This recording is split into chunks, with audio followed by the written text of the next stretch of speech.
이봐요, 중국. 당신들은 한국을 절대 이길 수 없습니다. 지구의 자전축이 흔들리고 있습니다. 지난 2000년 인류의 혀를 지배해온 제국의 법칙이 단 10년 만에 붕괴되고 있고 총알 한 발 없이 군함 한 척 없이 영미권의 심장부가 뚫려버렸습니다. 영국 옥스퍼드의 슈퍼컴퓨터 그리고 세계 최정상의 펜타곤 전략가들조차 이 현상을 오류, 에러라고 불렀습니다. 인류학적으로 절대 불가능한 확률, 고작 5천만 명의 언어가 80억 인구의 뇌 구조를 실시간으로 재설계하고 있는 겁니다.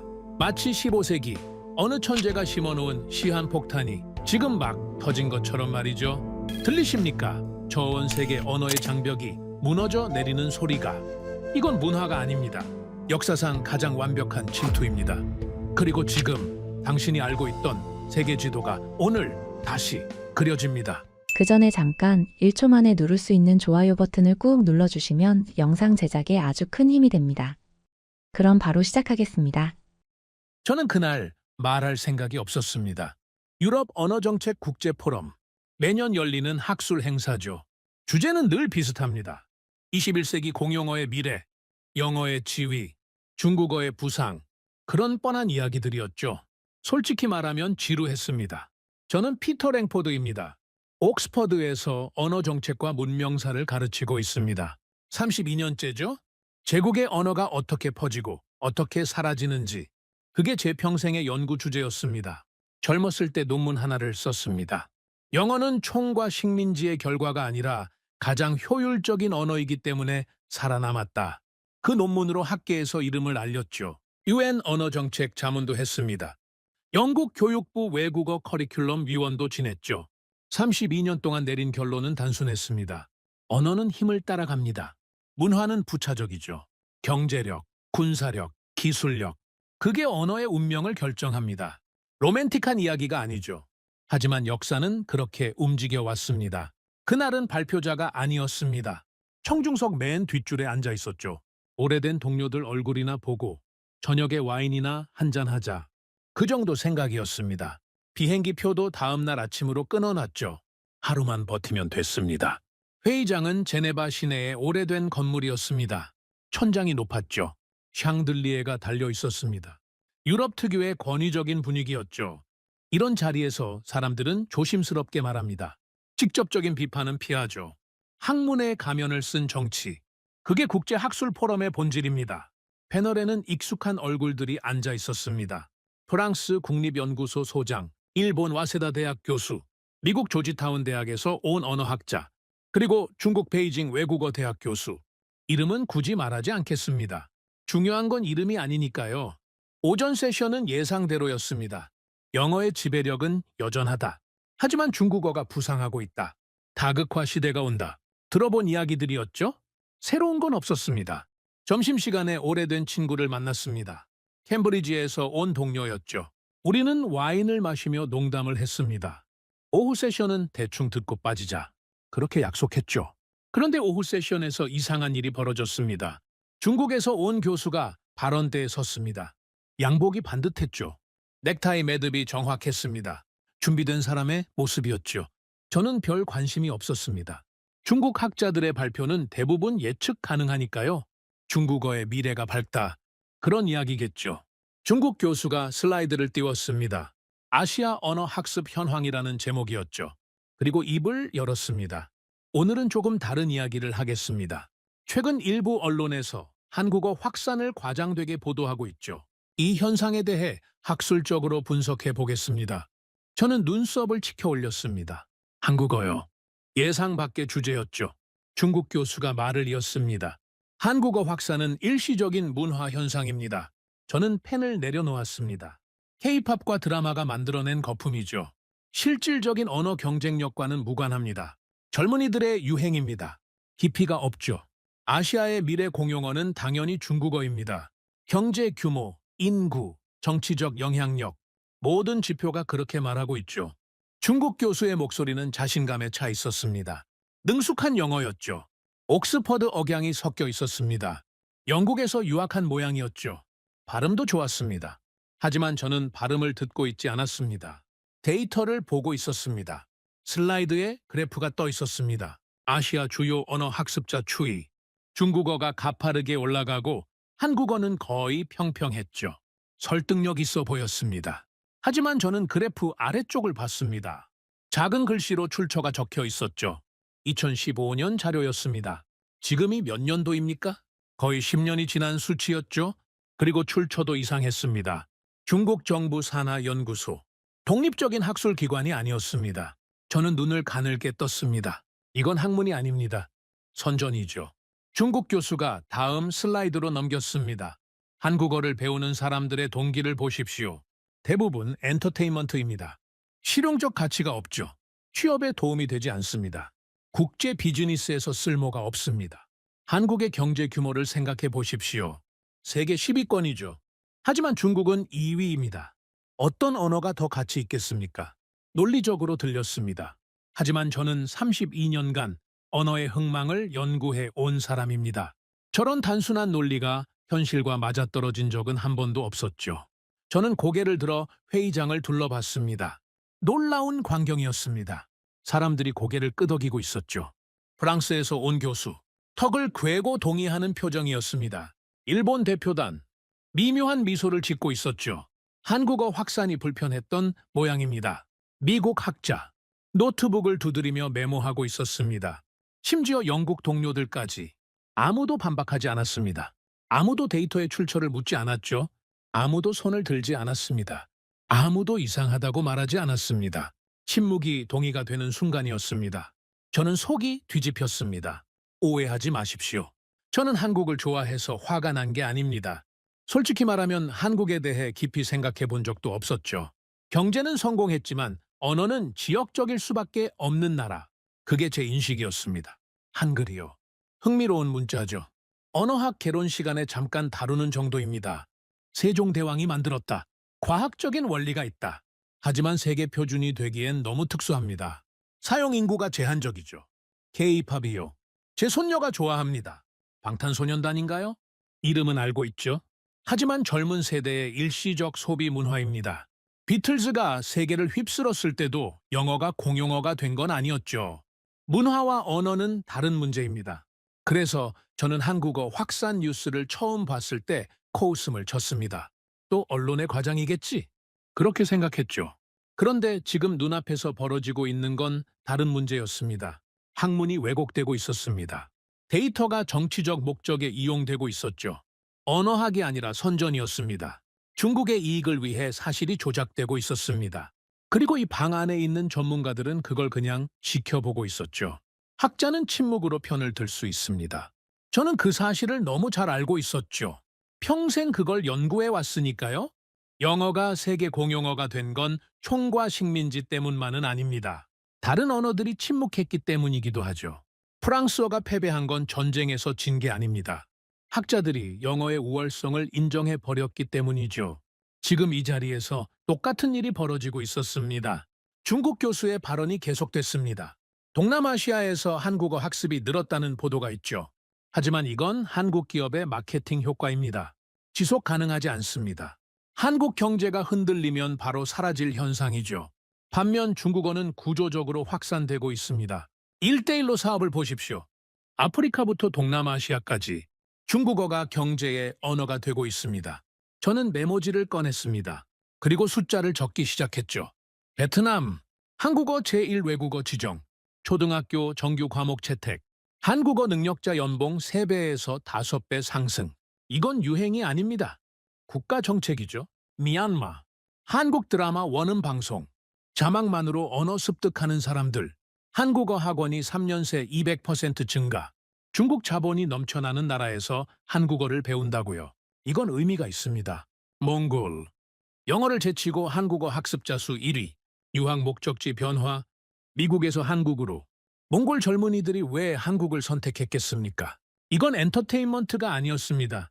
경제였죠. 생존이었습니다. 사람들은 돈이 되는 언어를 배웁니다. 그건 언어학의 기본 원칙이죠. 감정이 아닙니다. 계산입니다. 그리고 그 숫자가 지금 이 자리에서 왜곡되고 있었습니다. 중국 교수가 결론을 향해 가고 있었습니다.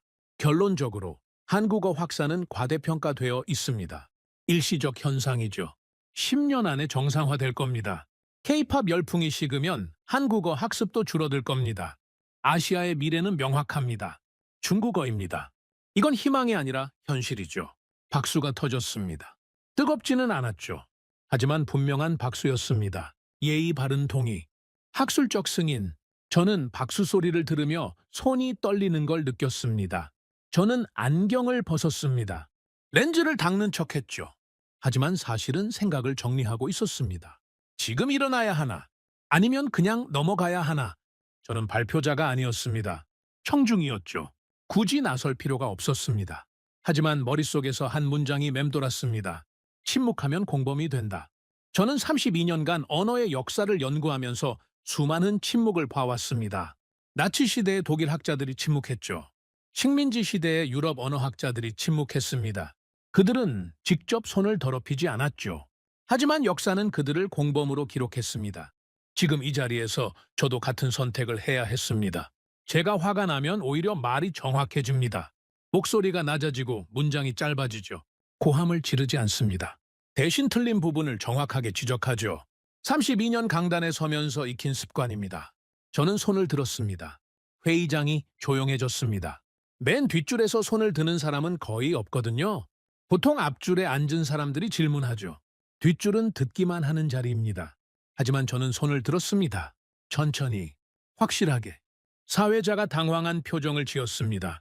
잠시 머뭇거리더니 저를 가리켰죠. 네, 뒷줄 신사분. 발언하시죠. 저는 천천히 일어섰습니다. 양복 단추를 잠갔죠. 목소리를 가다듬었습니다. 피터 랭포드입니다. 옥스퍼드에서 언어 정책을 가르치고 있죠. 회의장에 작은 웅성거림이 퍼졌습니다. 제 이름을 아는 사람들이 있었던 모양입니다. 앞줄에 앉은 몇몇이 고개를 돌려 저를 봤죠. 중국 교수의 얼굴에 긴장이 스쳤습니다. 저는 중국 교수를 똑바로 바라봤습니다. 그리고 말했죠. 방금 발언에는 사실과 통계가 섞여 있지 않습니다. 회의장이 얼어붙었습니다. 중국 교수의 얼굴이 굳었죠. 사회자가 당황한 표정을 지었습니다. 하지만 저는 멈추지 않았습니다. 2015년 데이터로 2024년을 분석할 수는 없습니다. 그리고 정부 산하 연구소의 자료를 학술 근거로 인용하는 건 이 자리에서 적절하지 않죠. 우리는 학자입니다. 선정가가 아닙니다. 회의장에 침묵이 내려앉았습니다. 누군가 헛기침을 했죠. 하지만 아무도 말하지 않았습니다. 저는 메모지를 들어 올렸습니다. 제가 확인한 최신 데이터를 말씀드리겠습니다. 베트남에서 한국어는 제1외국어입니다. 국가가 선택한 겁니다. 미얀마에서 한국어 학습자는 3년 새 3배가 됐죠. 몽골에서는 영어보다 한국어를 먼저 배웁니다. 회의장이 술렁였습니다. 저는 목소리를 낮췄습니다. 이건 유행이 아닙니다. 정책입니다. 국가들이 선택하고 있죠. 유행은 정책이 되지 않습니다. 하지만 지금 한국어는 정책이 되고 있습니다. 이게 무슨 의미인지 이 자리에 계신 분들은 아실 겁니다. 중국 교수가 마이크를 잡았습니다. 얼굴이 붉어져 있었죠. 반박하려는 거였습니다. 하지만 저는 한 문장을 더 던졌습니다. 언어는 숫자로 증명됩니다. 그리고 지금 그 숫자가 이 자리에서 왜곡되고 있었습니다. 학자로서 침묵할 수 없었습니다. 회의장이 완전히 조용해졌습니다. 저는 자리에 앉았습니다. 심장이 뛰었습니다. 하지만 후회는 없었죠. 나는 한국을 위해 입을 연 것이 아닙니다. 학문을 위해서였죠. 진실을 위해서였습니다. 하지만 그 순간 저는 알지 못했습니다. 제가 방금 무슨 문을 열었는지. 그날 저녁 호텔 방에서 노트북을 열었습니다. 한국어 확산이라고 검색했죠. 결과가 쏟아졌습니다. 수십 개의 뉴스, 수백 개의 통계. 저는 밤새 자료를 읽었습니다. 읽으면 읽을수록 이상했습니다. 숫자가 말이 안 됐죠. 유행으로 설명할 수 없는 현상이었습니다. 뭔가 근본적인 게 바뀌고 있었습니다. 한국이라는 나라, 한국어라는 언어, 한글이라는 문자. 그것들이 제 인생을 완전히 바꿔놓을 줄은 그때는 정말 몰랐습니다. 제네바에서 돌아온 다음 날, 저는 연구실에 출근하지 않았습니다. 집에서 노트북을 열었죠. 커피를 내리고 책상 앞에 앉았습니다. 창밖으로 옥스퍼드의 오래된 건물들이 보였죠. 하지만 저는 풍경을 볼 여유가 없었습니다. 한국어 확산. 검색창에 그렇게 쳤습니다. 저는 감정적인 사람이 아닙니다. 32년간 학자로 살아오면서 배운 게 있죠. 감정은 판단을 흐립니다. 데이터만 믿어야 합니다. 그래서 포럼에서 있었던 일도 잊으려고 했습니다. 중국 교수와의 충돌, 회의장의 침묵, 그건 이미 지나간 일이었죠. 하지만 한 가지가 머릿속에서 떠나지 않았습니다. 왜 아무도 반박하지 않았을까? 저를 제외하고 그 자리에 있던 수십 명의 언어학자들, 그들도 데이터가 이상하다는 걸 알았을 겁니다. 2015년 자료라는 걸 봤을 겁니다. 출처가 중국 정부 산하 연구소라는 것도 알았겠죠. 하지만 아무도 말하지 않았습니다. 두 가지 가능성이 있었습니다. 첫째, 그들이 비겁했다. 중국과의 관계를 고려해서 침묵을 선택했다. 둘째, 그들도 한국어 확산을 유행이라고 생각했다. 굳이 반박할 가치가 없다고 본 것이다. 저는 두 번째 가능성이 더 신경 쓰였습니다. 만약 그게 사실이라면 저도 틀렸을 수 있으니까요. 포럼에서 저는 한국어 확산이 정책이라고 말했습니다. 유행이 아니라고 했죠. 하지만 그건 그 순간의 판단이었습니다. 제대로 조사한 게 아니었죠. 학자는 확인하지 않은 것을 주장하면 안 됩니다. 그래서 조사를 시작했습니다. 한국을 위해서가 아니었습니다. 제 발언이 틀리지 않았다는 걸 확인하기 위해서였죠. 직업적 의무였습니다. 첫 번째로 확인한 건 동남아시아 데이터였습니다. 미얀마부터 시작했죠. 미얀마는 제가 관심을 두지 않았던 나라였습니다. 언어학적으로 특별할 게 없다고 생각했거든요. 영어도 중국어도 아닌 버마어를 쓰는 나라. 국제 언어 질서에서 주변부에 있는 나라였죠. 그런데 이상한 데이터가 나왔습니다. 미얀마에서 한국 드라마가 방송되고 있었습니다. 그건 알고 있었죠. 한류라는 게 동남아시아에 퍼졌다는 건 뉴스에서 봤으니까요. 하지만 이상한 건 방송 방식이었습니다. 더빙이 없었습니다. 보통 외국 드라마를 방송할 때는 더빙을 하죠. 아니면 최소한 자국어 자막이라도 넣습니다. 그게 일반적인 방식입니다. 시청자가 내용을 이해해야 하니까요. 그런데 미얀마에서는 한국 드라마를 원음 그대로 방송하고 있었습니다. 한국어 대사가 그대로 나오고 미얀마어 자막만 붙었죠. 왜 더빙을 하지 않았을까? 처음에는 비용 문제라고 생각했습니다. 미얀마가 경제적으로 어려운 나라니까 더빙할 돈이 없었겠지. 하지만 조사해보니 그게 아니었습니다. 시청자들이 원음을 원했습니다. 더빙 버전을 싫어했죠. 한국어 원음으로 들어야 감정이 전달된다고 했습니다. 배우의 목소리를 직접 듣고 싶다고 했죠. 그래서 방송국이 원음 방송으로 바꾼 거였습니다. 저는 고개를 갸웃거렸습니다. 이해가 안 됐거든요. 한국어를 모르는 사람들이 왜 원음을 원할까? 자막을 읽으면서 드라마를 보는 게 불편하지 않을까? 그런데 더 이상한 데이터가 나왔습니다. 미얀마 시청자들 중 상당수가 자막 없이 드라마를 이해하기 시작했습니다. 한국어를 따로 배운 적이 없는 사람들이었죠. 학원에 다닌 것도 아니었습니다. 그냥 드라마를 반복해서 보다가 어느 순간 대사가 들리기 시작했다고 했습니다. 간단한 문장은 자막 없이도 알아듣게 됐다고 했죠. 이건 언어학적으로 설명하기 어려운 현상이었습니다. 보통 외국어를 습득하려면 체계적인 학습이 필요합니다. 문법을 배우고 단어를 외우고 회화를 연습해야 하죠. 그냥 드라마만 본다고 언어가 습득되지는 않습니다. 적어도 제가 알고 있는 언어학 이론으로는 그랬습니다. 그런데 미얀마에서는 그 일이 벌어지고 있었습니다. 저는 이유를 찾기 시작했습니다. 왜 미얀마 사람들은 한국어를 그렇게 빨리 습득할까? 연구 논문들을 뒤졌죠. 그리고 흥미로운 가설을 발견했습니다. 문법 구조의 유사성이었습니다. 버메어와 한국어는 어순이 비슷합니다. 주어 목적어 동사 순서죠. 영어와는 완전히 다릅니다. 그래서 미얀마 사람들이 한국어를 들을 때 문장 구조가 자연스럽게 느껴진다는 거였습니다. 영어를 배울 때보다 훨씬 적은 노력으로 패턴을 파악할 수 있다는 거죠. 흥미로웠습니다. 하지만 아직 확신하기엔 일렀죠. 다음으로 베트남 데이터를 확인했습니다. 베트남은 미얀마와 상황이 달랐습니다. 드라마 때문에 한국어가 퍼진 게 아니었죠. 정부가 움직였습니다. 2021년 베트남 교육부는 한국어를 제1외국어로 지정했습니다. 이게 무슨 의미인지 이해하셔야 합니다. 제1외국어라는 건 영어와 같은 지위를 준다는 뜻입니다. 초등학교 정규 과목으로 채택한다는 뜻이죠. 국가가 공식적으로 이 언어를 배우라고 권장한다는 뜻입니다. 베트남은 왜 그런 결정을 내렸을까? 저는 베트남의 경제 데이터를 찾아봤습니다. 그리고 답을 찾았죠. 한국 기업들이 베트남에 대거 진출해 있었습니다. 삼성, 현대, LG. 이름만 들어도 아는 기업들이죠. 삼성전자 베트남 법인은 베트남 전체 수출의 20% 이상을 차지하고 있었습니다. 베트남 경제에서 한국 기업의 비중이 어마어마했죠. 그리고 결정적인 통계가 있었습니다. 베트남에서 한국어 능력자의 연봉은 비능력자의 3배에서 5배였습니다. 같은 일을 해도 한국어를 할 줄 아는 사람이 훨씬 많이 벌었죠. 한국 기업에 취직하면 인생이 달라졌습니다. 베트남 젊은이들에게 한국어는 출세의 사다리였습니다. 유행은 정책이 되지 않습니다. 하지만 돈은 정책이 됩니다. 베트남 정부는 계산을 한 거였습니다. 한국어를 가르치면 국민들의 소득이 올라간다. 한국 기업 투자가 더 늘어난다. 국가 경제가 성장한다. 그래서 제1외국어로 지정한 거였죠. 저는 의자의 등을 기댔습니다. 커피가 식어 있었죠. 몇 시간이나 지났는지 몰랐습니다. 이건 문화가 아니었습니다. 경제였죠. 생존이었습니다. 사람들은 좋아하는 언어를 배우지 않습니다. 돈이 되는 언어를 배우죠.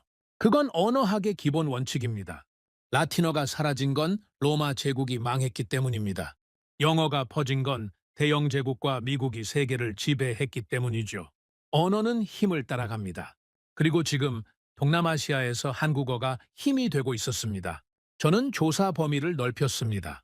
몽골 데이터를 확인했죠. 몽골은 더 충격적이었습니다. 몽골에서 가장 많이 배우는 외국어가 뭔지 아십니까? 영어가 아닙니다. 중국어도 아니죠. 러시아어도 아닙니다. 한국어였습니다. 영어를 제치고 한국어가 1위였습니다. 몽골 젊은이들의 절반 이상이 한국어를 배우고 있었죠. 한국어 학원이 수도 울란바토르 곳곳에 있었습니다. 저는 이해가 안 됐습니다. 왜 몽골인들이 한국어를 배울까? 몽골과 한국은 지리적으로 가깝지도 않습니다. 역사적 연결고리도 약하죠. 그런데 왜 영어보다 한국어를 먼저 배울까? 조사해보니 2가지 이유가 있었습니다. 첫째, 문법 구조였습니다. 몽골어와 한국어는 같은 알타이어족으로 분류됩니다. 학술적으로 논쟁이 있긴 하지만 문법 구조가 비슷한 건 사실이죠. 어순이 같습니다. 조사 사용법이 비슷합니다. 몽골 사람들이 한국어를 배우면 영어보다 훨씬 빨리 습득할 수 있었죠. 둘째, 유학 목적지의 변화였습니다. 예전에는 몽골 젊은이들이 미국이나 유럽으로 유학을 갔습니다. 영어를 배워서 서양으로 가는 게 꿈이었죠. 하지만 지금은 달라졌습니다. 한국으로 가는 유학생이 급증했죠. 이유는 간단했습니다. 한국 대학 학비가 미국보다 쌌습니다. 장학금도 많았죠. 졸업 후 취업률도 높았습니다. 한국에서 공부하고 한국 기업에 취직하면 몽골에서는 상상도 못할 연봉을 받을 수 있었습니다. 몽골 부모들의 계산이 바뀐 거였습니다. 영어 가르쳐서 미국 보내는 것보다 한국어 가르쳐서 한국 보내는 게 더 현실적이었죠. 더 확실한 투자였습니다. 저는 중앙아시아 데이터도 확인했습니다. 카자흐스탄, 우즈베키스탄, 키르기스스탄 비슷한 패턴이었죠. 한국어 학습 붐이 일고 있었습니다. 한국 기업 진출, 유학 수요, 취업 기회, 이유는 다 비슷했습니다. 저는 노트북을 닫았습니다. 창밖이 어두워져 있었습니다. 하루 종일 조사만 한 거였죠. 점심도 걸은 것 같았습니다. 배가 고팠지만 식욕이 없었습니다. 머릿속이 복잡했습니다. 32년간 언어의 흥망을 연구해 왔습니다. 패턴은 항상 비슷했죠. 강대국의 언어가 퍼집니다. 식민지의 언어가 사라지죠. 경제력과 군사력이 언어의 운명을 결정합니다. 예외는 없었습니다. 그런데 지금 제가 보고 있는 건 뭡니까? 한국은 강대국이 아닙니다. 인구 5천만의 중간 규모 국가죠. 군사적으로는 미국과 중국 사이에 끼어 있습니다. 식민지를 가진 적도 없죠. 제국의 언어가 아닙니다. 그런데 한국어가 퍼지고 있었습니다. 그것도 엄청난 속도로요? 제가 알고 있는 언어학 이론으로는 설명이 안 됐습니다. 유행이라고요. K-팝 때문이라고요. 드라마 때문이라고요. 그건 너무 단순한 설명이었습니다. 유행으로 국가 정책이 바뀌지는 않습니다. 유행으로 교육 시스템이 재편되지는 않죠. 유행으로 사람들이 수년간 공부하지는 않습니다. 이건 다른 거였습니다. 뭔가 근본적인 변화가 일어나고 있었습니다. 언어 질서의 지각 변동이었죠. 저는 그걸 느꼈습니다. 32년간 쌓아온 직관이 경고하고 있었습니다. 이건 설명이 안 된다. 기존 이론으로는 안 된다. 저는 다시 노트북을 열었습니다. 이번에는 다른 검색어를 쳤습니다. 한국어 확산 원인. 결과가 쏟아졌죠. 하지만 대부분 비상적인 분석이었습니다. K-팝, 드라마, 한류, 그런 단어들만 반복됐습니다. 저는 더 깊이 파고들었습니다. 학술 논문을 찾았죠. 언어학 저널, 경제학 저널, 사회학 저널, 여러 분야의 연구를 교차 검토했습니다. 그리고 한 가지 가설이 떠올랐습니다. 혹시 한국어 자체에 뭔가 특별한 게 있는 건 아닐까? 문화가 아니라 언어 자체, 드라마가 아니라 문자 자체, 거기에 답이 있는 건 아닐까? 저는 한글에 대해 조사하기 시작했습니다. 솔직히 말하면 한글에 대해 아는 게 별로 없었습니다. 세종대왕이 만들었다는 것, 과학적인 원리가 있다는 것, 그 정도였죠. 언어학 개론 시간에 잠깐 다루는 수준이었습니다. 하지만 조사를 시작하자마자 이상한 점을 발견했습니다. 한글은 다른 문자들과 완전히 달랐습니다. 대부분의 문자는 자연적으로 발생합니다. 수천 년에 걸쳐 진화하죠. 누가 만들었는지 모릅니다. 언제 시작됐는지도 정확하지 않죠. 라틴 알파벳, 한자, 아랍 문자 다 그렇습니다. 그런데 한글은 달랐습니다. 창제자가 명확했습니다. 세종대왕이죠. 창제 시기도 명확했습니다. 1443년입니다. 창제 원리도 명확했죠. 훈민정금 해례본이라는 문서에 다 적혀 있었습니다. 이런 문자는 인류 역사에서 한글이 유일했습니다. 저는 충격을 받았습니다. 32년간 언어를 연구하면서 이런 문자가 있다는 걸 제대로 몰랐다니요. 부끄러웠죠. 하지만 더 중요한 건 따로 있었습니다. 한글의 학습 효율성이었습니다. 연구 데이터에 따르면 외국인이 한글을 배우는 데 걸리는 시간은 평균 몇 시간이었습니다. 몇 년이 아닙니다. 몇 달이 아니죠? 몇 시간입니다. 기본적인 읽기와 쓰기를 익히는데 하루면 충분했습니다. 이건 다른 문자와 비교할 수 없는 수치였습니다. 한자는 수천 개를 외워야 합니다. 수년이 걸리죠. 아랍 문자는 연결 규칙이 복잡합니다. 몇 달은 걸립니다. 심지어 라틴 알파벳도 불규칙한 발음 때문에 익숙해지려면 시간이 필요하죠. 그런데 한글은 몇 시간이면 됐습니다. 저는 자리에서 일어났습니다. 방 안을 서성거렸죠. 생각을 정리해야 했습니다. 지금까지 확인한 걸 종합하면 이랬습니다. 하나, 동남아시아와 중앙아시아에서 한국어 학습이 폭발적으로 늘고 있다. 둘, 이건 문화적 유행이 아니라 경제적 선택이다. 셋, 국가들이 정책적으로 한국어를 채택하고 있다. 넷, 한글이라는 문자 자체가 학습에 유리한 구조를 가지고 있다. 이건 우연의 일치가 아니었습니다. 경제와 구조가 움직이고 있었습니다. 문화는 촉매제였을 뿐이죠. K-팝과 드라마가 한국에 대한 관심을 일으켰습니다. 하지만 사람들이 실제로 언어를 배우기 시작한 건 돈이 됐기 때문입니다. 그리고 한글이 배우기 쉬웠기 때문에 포기하지 않고 계속한 거죠. 완벽한 조합이었습니다. 문화적 매력, 경제적 인센티브, 언어적 효율성, 이 세 가지가 동시에 작동하고 있었습니다. 역사상 이런 조합을 가진 언어가 있었을까요? 저는 떠올릴 수가 없었습니다. 영어도 이렇지는 않았습니다. 영어는 총과 식민지로 퍼졌죠. 매력이 아니라 강제였습니다. 사람들이 영어를 좋아해서 배운 게 아니었습니다. 안 배우면은 생존할 수 없었기 때문에 배운 거죠. 그런데 한국어는 달랐습니다. 강제가 아니었습니다. 선택이었죠. 사람들이 스스로 원해서 배우고 있었습니다. 한국이 군대를 보낸 적이 없습니다. 식민지를 만든 적도 없죠. 그런데도 언어가 퍼지고 있었습니다. 이건 새로운 현상이었습니다. 언어 확산의 새로운 모델이었죠. 제가 32년간 연구해온 패턴과 완전히 달랐습니다. 저는 창밖을 바라봤습니다. 옥스퍼드의 밤하늘이 어두웠죠. 별은 보이지 않았습니다. 하지만 제 머릿속에는 새로운 별이 떠오르고 있었습니다. 한국어, 이 언어가 세계 질서를 바꿀 수도 있겠다. 그 생각이 처음 들었습니다. 황당하게 느껴졌죠.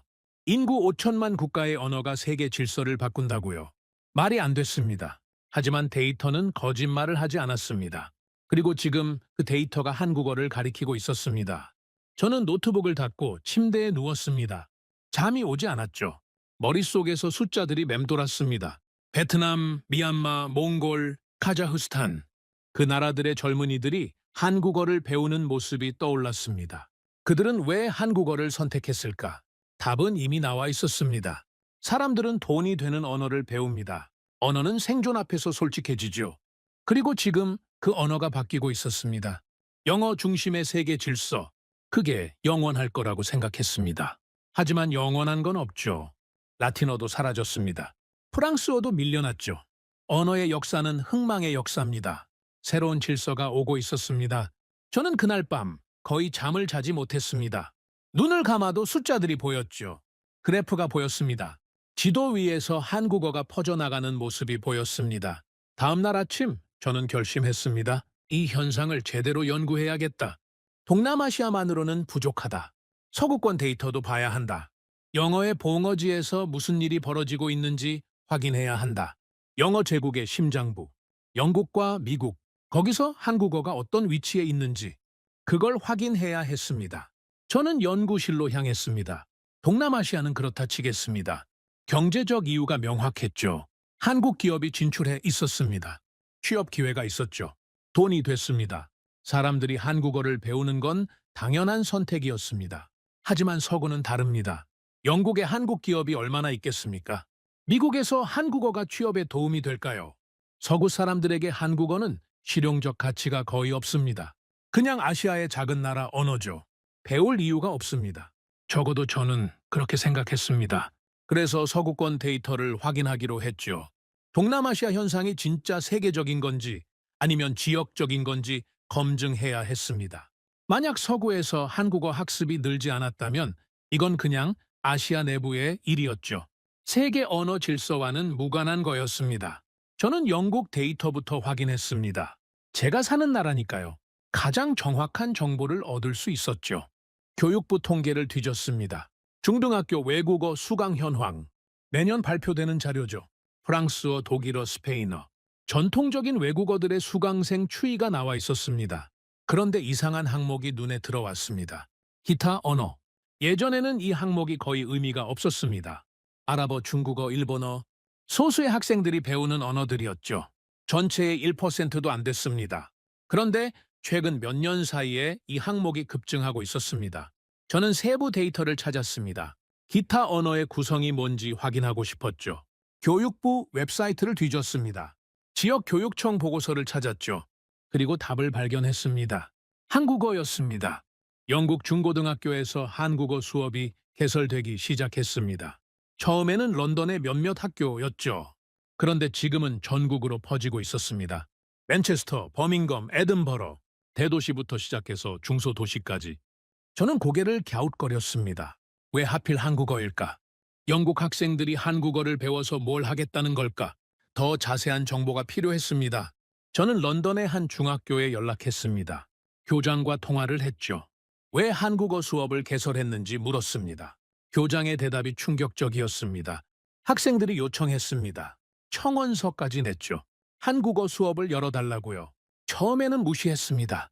그런데 청원 서명이 계속 늘어났죠. 결국 시범적으로 열었습니다. 그랬더니 수강 신청이 폭주했습니다. 서버가 마비될 정도였죠. 저는 믿기 어려웠습니다. 학생들이 청원서를 냈다고요. 외국어 수업을 열어달라고 학생들이 먼저 요청했다고요. 그런 일이 있을 수 있습니까? 교장은 계속 말했습니다. 반면에 프랑스어랑 독일어는 폐강 위기입니다. 수강생이 너무 적어요. 학생들이 안 배우려고 합니다. 지루하다고 하죠. 실용성이 없다고 합니다. 그런데 한국어는 정반대예요. 대기자 명단이 있을 정도입니다. 저는 전화를 끊고 한참을 멍하니 앉아 있었습니다. 프랑스어와 독일어가 폐강 위기라고요. 영국에서요. 유럽의 핵심 언어들이요. 그런데 한국어는 대기자 명단이 있다고요. 이건 말이 안 됐습니다. 프랑스어는 수백 년간 영국 교육의 핵심이었습니다. 귀족들의 언어였죠. 교양의 상징이었습니다. 독일어는 학술과 기술의 언어였죠. 철학, 과학, 공학. 독일어를 알면 지식의 문이 열렸습니다. 그런데 지금 영국 학생들은 프랑스어와 독일어를 지루하다고 합니다. 실용성이 없다고 하죠. 대신 한국어를 배우겠다고 청원서를 냅니다. 무슨 일이 벌어지고 있는 겁니까? 저는 더 깊이 조사했습니다. 왜 영국 학생들이 한국어에 열광하는지 알고 싶었죠. 설문조사 결과를 찾았습니다. 학생들의 인터뷰 기사를 읽었습니다. 그리고 한 가지 패턴을 발견했습니다. 학생들은 한국어를 힙하다고 생각했습니다. 힙하다. 영어로 하면 쿨하다는 뜻이죠. 멋지다. 세련됐다. 트렌디하다. 그런 의미입니다. 영국 10대들에게 한국어는 가장 멋진 언어였습니다. 저는 처음에 이해가 안 됐습니다. 힙하다고요. 언어가 힙할 수 있습니까? 언어는 의사소통 도구입니다. 멋지고 안 멋지고의 문제가 아니죠. 하지만 학생들의 인터뷰를 읽으면서 조금씩 이해가 됐습니다. 한 학생이 이렇게 말했습니다. K-팝 가사를 원어로 이해하고 싶어요. 번역으로는 뉘앙스가 안 살아요.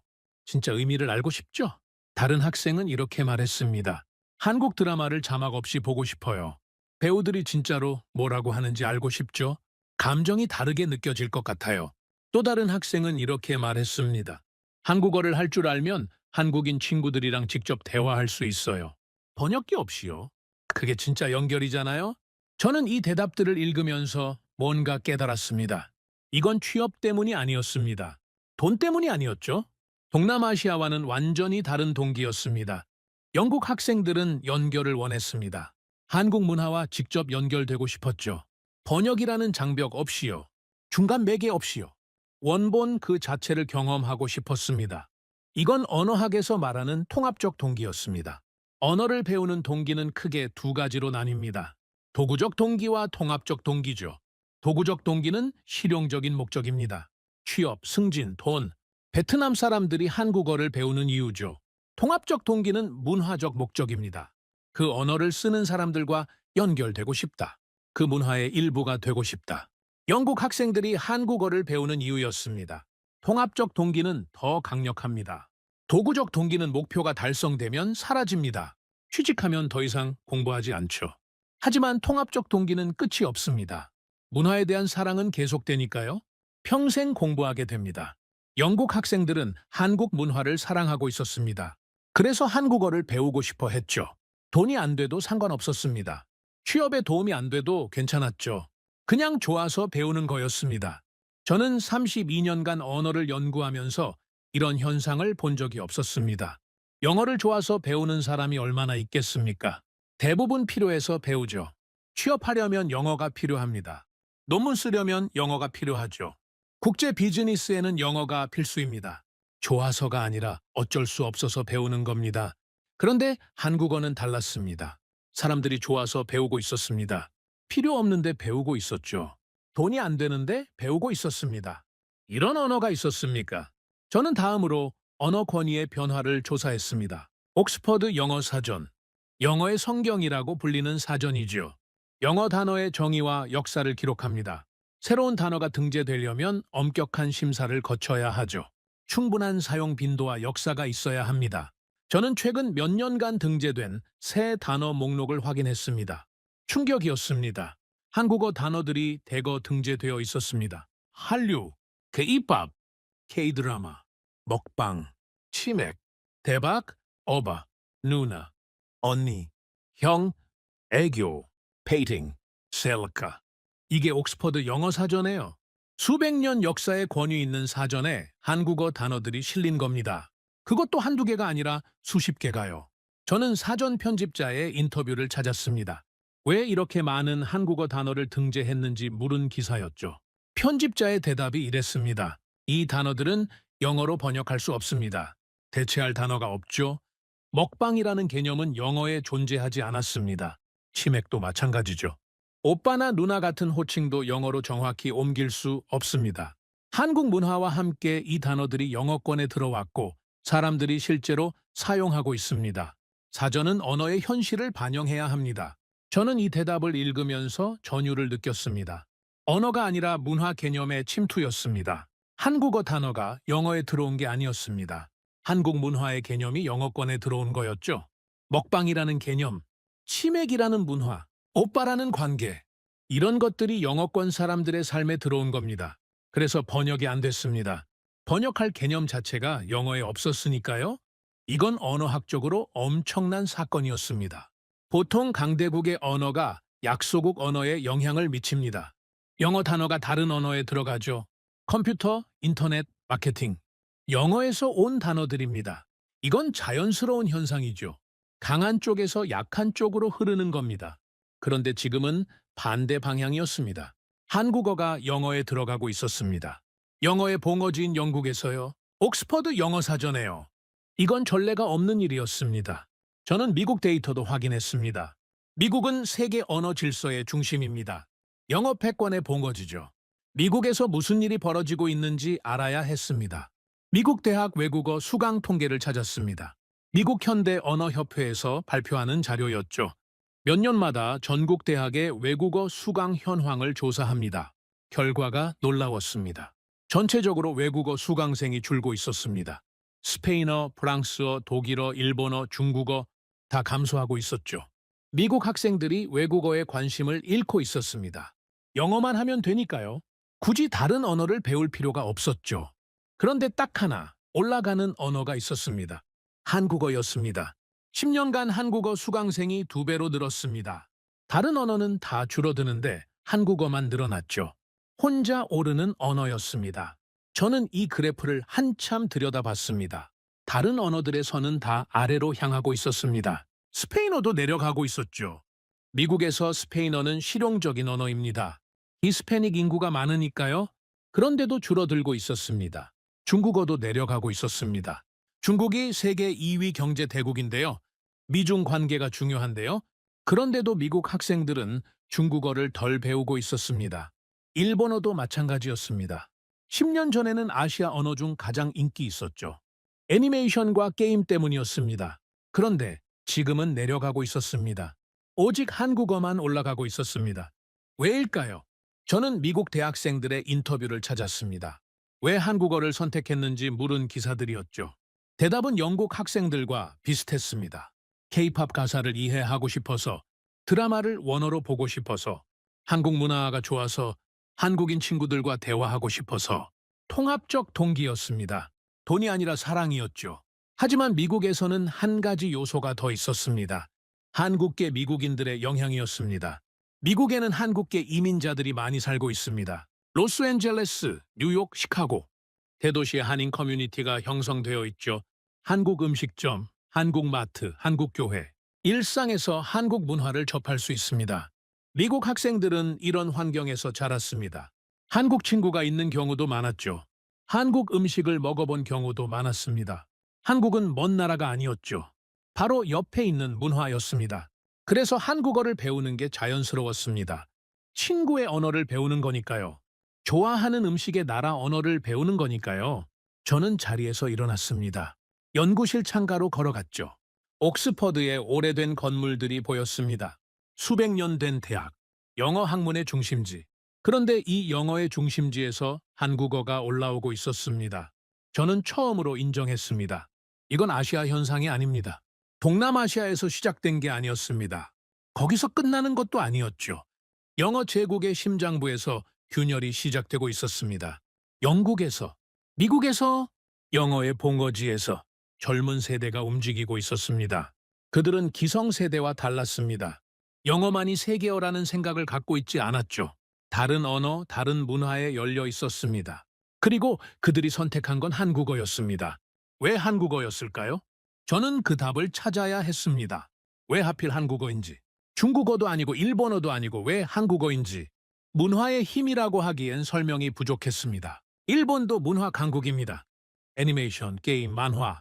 일본 문화도 전 세계에 퍼져 있죠. 그런데 왜 일본어는 줄어들고 한국어는 늘어날까요? 중국은 경제 대국입니다. 세계 2위죠. 실용적 가치로 따지면 중국어가 훨씬 유리합니다. 그런데 왜 중국어는 줄어들고 한국어는 늘어날까요?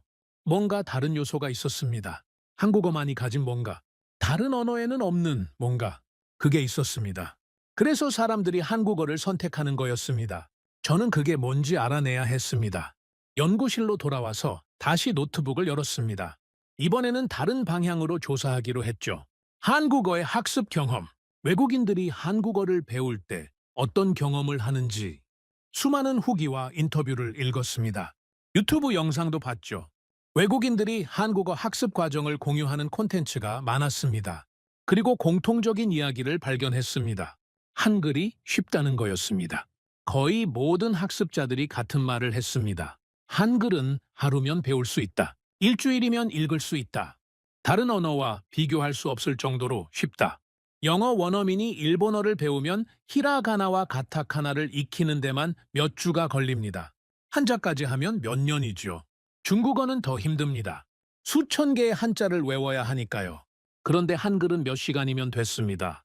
이건 엄청난 차이였습니다. 학습의 진입 장벽이 낮다는 뜻이었죠.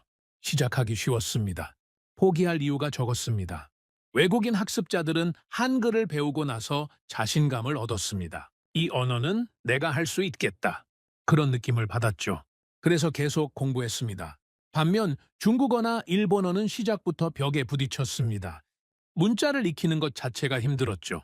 많은 사람들이 거기서 포기했습니다. 언어 학습에서 초기 경험은 결정적입니다. 처음에 성공 경험을 하면 계속합니다. 처음에 실패하면 그만두죠. 한글은 성공 경험을 선사했습니다. 몇 시간 만에 자기 이름을 쓸 수 있었죠. 일주일 만에 간판을 읽을 수 있었습니다. 그 성취감이 사람들을 붙잡았습니다. 저는 노트북을 닫고 생각에 잠겼습니다. 퍼즐 조각들이 맞춰지기 시작했습니다. 동남아시아의 경제적 동기, 서구의 문화적 동기, 그리고 한글의 학습 용이성, 이 세 가지가 결합되어 있었습니다. 한국 문화가 사람들의 관심을 끌었습니다. K-팝, 드라마, 음식, 한국에 대한 호기심이 생겼죠. 한글이 쉬웠습니다. 그래서 관심이 실제 학습으로 이어졌죠. 포기하지 않고 계속할 수 있었습니다. 경제적 가치가 생겼습니다. 한국어를 하면 돈이 됐죠. 취업에 유리했습니다. 그래서 진지하게 공부하게 됐습니다. 완벽한 선순환이었습니다. 문화가 관심을 만들고, 문자가 학습을 가능하게 하고, 경제가 동기를 유지시키고, 이런 조합을 가진 언어는 역사상 없었습니다. 영어는 강제로 퍼졌습니다. 식민지에서요. 좋아서 배운 게 아니었죠. 중국어는 어렵습니다. 관심이 있어도 포기하는 사람이 많죠. 일본어는 문화적 매력은 있지만 경제적 동기가 약해졌습니다. 일본 경제가 정체되었으니까요. 한국어만이 세 가지를 다 갖고 있었습니다. 저는 창밖을 바라봤습니다. 해가 지고 있었죠. 연구실에 어둠이 내려앉고 있었습니다. 영어 제국의 균열은 내부에서 시작됐습니다. 영국에서, 미국에서, 영어의 봉어지에서. 젊은 세대가 새로운 언어를 선택하고 있었습니다. 그들은 거짓을 빨리 알아봤죠. 영어만이 세계여라는 낡은 생각을 믿지 않았습니다. 언어는 권력을 담습니다. 그리고 지금 새로운 권력이 보이고 있었습니다. 저는 그날 밤 오랫동안 잠들지 못했습니다. 머릿속에서 하나의 질문이 맴돌았죠. 이 현상을 가장 불편하게 여기는 나라는 어디일까? 답은 명확했습니다. 중국과 일본이었죠. 한국어 확산을 연구하면서 흥미로운 패턴을 발견했습니다. 대부분의 나라들은 이 현상에 무관심했습니다. 유럽 국가들은 신기하게 바라보는 정도였죠. 미국은 K-팝 팬덤의 일부로 취급했습니다. 그냥 문화 현상이라고 생각했죠. 깊이 분석하지 않았습니다. 그런데 유독 예민하게 반응하는 나라들이 있었습니다. 중국과 일본이었죠. 이 두 나라의 반응은 다른 나라들과 확연히 달랐습니다. 무관심이 아니었습니다. 불편함이었죠. 때로는 적대감까지 느껴졌습니다. 왜 그럴까요? 저는 그 이유가 궁금했습니다. 언어학자로서의 호기심이었죠. 한국어 확산이 왜 이 두 나라를 불편하게 만드는지 거기에 답이 있을 것 같았습니다. 먼저 중국의 반응을 조사했습니다. 중국 학계와 언론에서 한국어 확산을 어떻게 다루는지 찾아봤죠. 논문, 기사, 방송. 중국어를 완벽하게 읽지는 못하지만 번역 도구의 도움을 받았습니다. 공통된 프레임이 있었습니다. 한국어 확산은 경제 의존의 부산물이다. 중국 학자들은 이렇게 설명했습니다. 동남아시아 국가들이 한국어를 배우는 건 한국 기업에 취직하려는 것뿐이다. 문화적 매력 때문이 아니다. 돈 때문이다. 한국 경제가 흔들리면 바로 사라질 현상이다. 표면적으로는 맞는 말이었습니다. 실제로 경제적 동기가 중요하니까요. 하지만 중국 학자들의 분석에는 한 가지가 빠져 있었습니다. 왜 하필 한국어인가? 동남아시아에 진출한 외국 기업이 한국 기업만 있는 게 아닙니다. 중국 기업도 엄청나게 많죠. 1대1로 사업으로 중국 자본이 쏟아져 들어갔습니다. 중국어를 배우면 중국 기업에 취직할 수 있습니다. 중국 시장에 접근할 수 있죠. 그런데 사람들은 중국어 대신 한국어를 선택했습니다. 왜일까요? 저는 미얀마 사례를 다시 들여다봤습니다. 미얀마는 이 질문에 대한 답을 보여주는 나라였죠. 미얀마에는 중국 자본이 넘쳐납니다. 1대1로의 핵심 지역이죠. 도로, 항만, 발전소. 중국이 미얀마 전역에 인프라를 건설하고 있습니다. 중국 기업들이 대거 진출해 있죠. 논리적으로 생각하면 미얀마 사람들은 중국어를 배워야 합니다. 중국 기업이 더 많으니까요. 중국 자본이 더 크니까요. 실용적 가치로 따지면 중국어가 유리합니다. 그런데 현실은 정반대였습니다. 미얀마 젊은이들은 중국어보다 한국어를 선택했습니다. 한국어 학원이 중국어 학원보다 많았죠. 한국 유학을 준비하는 학생이 중국 유학 준비생보다 많았습니다. 이건 경제 논리로 설명이 안 됐습니다. 저는 더 깊이 파고들었습니다. 미얀마 현지 보도를 찾아봤죠. 미얀마 사람들이 왜 한국어를 선택하는지 직접 말한 인터뷰들이었습니다. 그리고 진짜 이유를 발견했습니다. 중국에 대한 불신이었습니다. 미얀마 사람들은 중국을 경계하고 있었습니다. 1대1로 사업이 미얀마에 이익이 되지 않는다고 생각했죠. 부채만 늘어난다고 봤습니다. 중국에 종속된다고 느꼈습니다. 스리랑카의 사례가 있었습니다. 스리랑카는 중국에서 돈을 빌려 항만을 건설했죠. 그런데 빚을 갚지 못했습니다. 결국 항만 운영권을 99년간 중국에 넘겨야 했죠. 사실상 영토를 빼앗긴 거였습니다. 미얀마 사람들은 이 사례를 알고 있었습니다. 우리도 저렇게 될 수 있다. 중국에 너무 의존하면 안 된다. 그런 생각이 퍼져 있었죠. 그래서 대안을 찾았습니다. 한국이었죠. 한국 기업들의 접근 방식은 중국과 달랐습니다. 미얀마에 진출한 한국 기업들은 현지 고용을 늘렸습니다. 기술을 이전했죠. 부채를 떠안기지 않았습니다. 상생 모델이었습니다. 미얀마 사람들에게 한국어는 단순한 외국어가 아니었습니다. 탈출구였죠. 중국의 그늘에서 벗어나는 방법이었습니다. 한국어를 배우면 한국 기업에 취직할 수 있습니다. 한국으로 유학할 수 있죠. 중국에 의존하지 않아도 됩니다. 언어가 정치적 선택이 된 거였습니다. 저는 이 발견에 충격을 받았습니다. 언어학자로서 언어를 순수하게 바라보는 경향이 있거든요. 언어는 의사소통 도구다. 문화의 매개체다. 그렇게 생각했죠. 하지만 현실에서 언어는 그 이상이었습니다. 저항의 도구였습니다. 독립의 상징이었죠. 사람들은 언어를 통해 자신의 미래를 선택하고 있었습니다. 중국이 왜 한국어 확산에 예민한지 이해가 됐습니다. 한국어가 퍼진다는 건 중국어가 밀린다는 뜻이었습니다. 중국의 영향력이 약해진다는 뜻이었죠. 1대1로 지역에서 사람들이 중국 대신 한국을 선택한다는 뜻이었습니다. 이건 언어 문제가 아니었습니다. 패권 문제였죠. 중국 학계가 한국어 확산을 일시적 유행이라고 폄하하는 이유가 여기 있었습니다. 인정하고 싶지 않은 거였죠. 중국의 영향력이 약해지고 있다는 사실을요.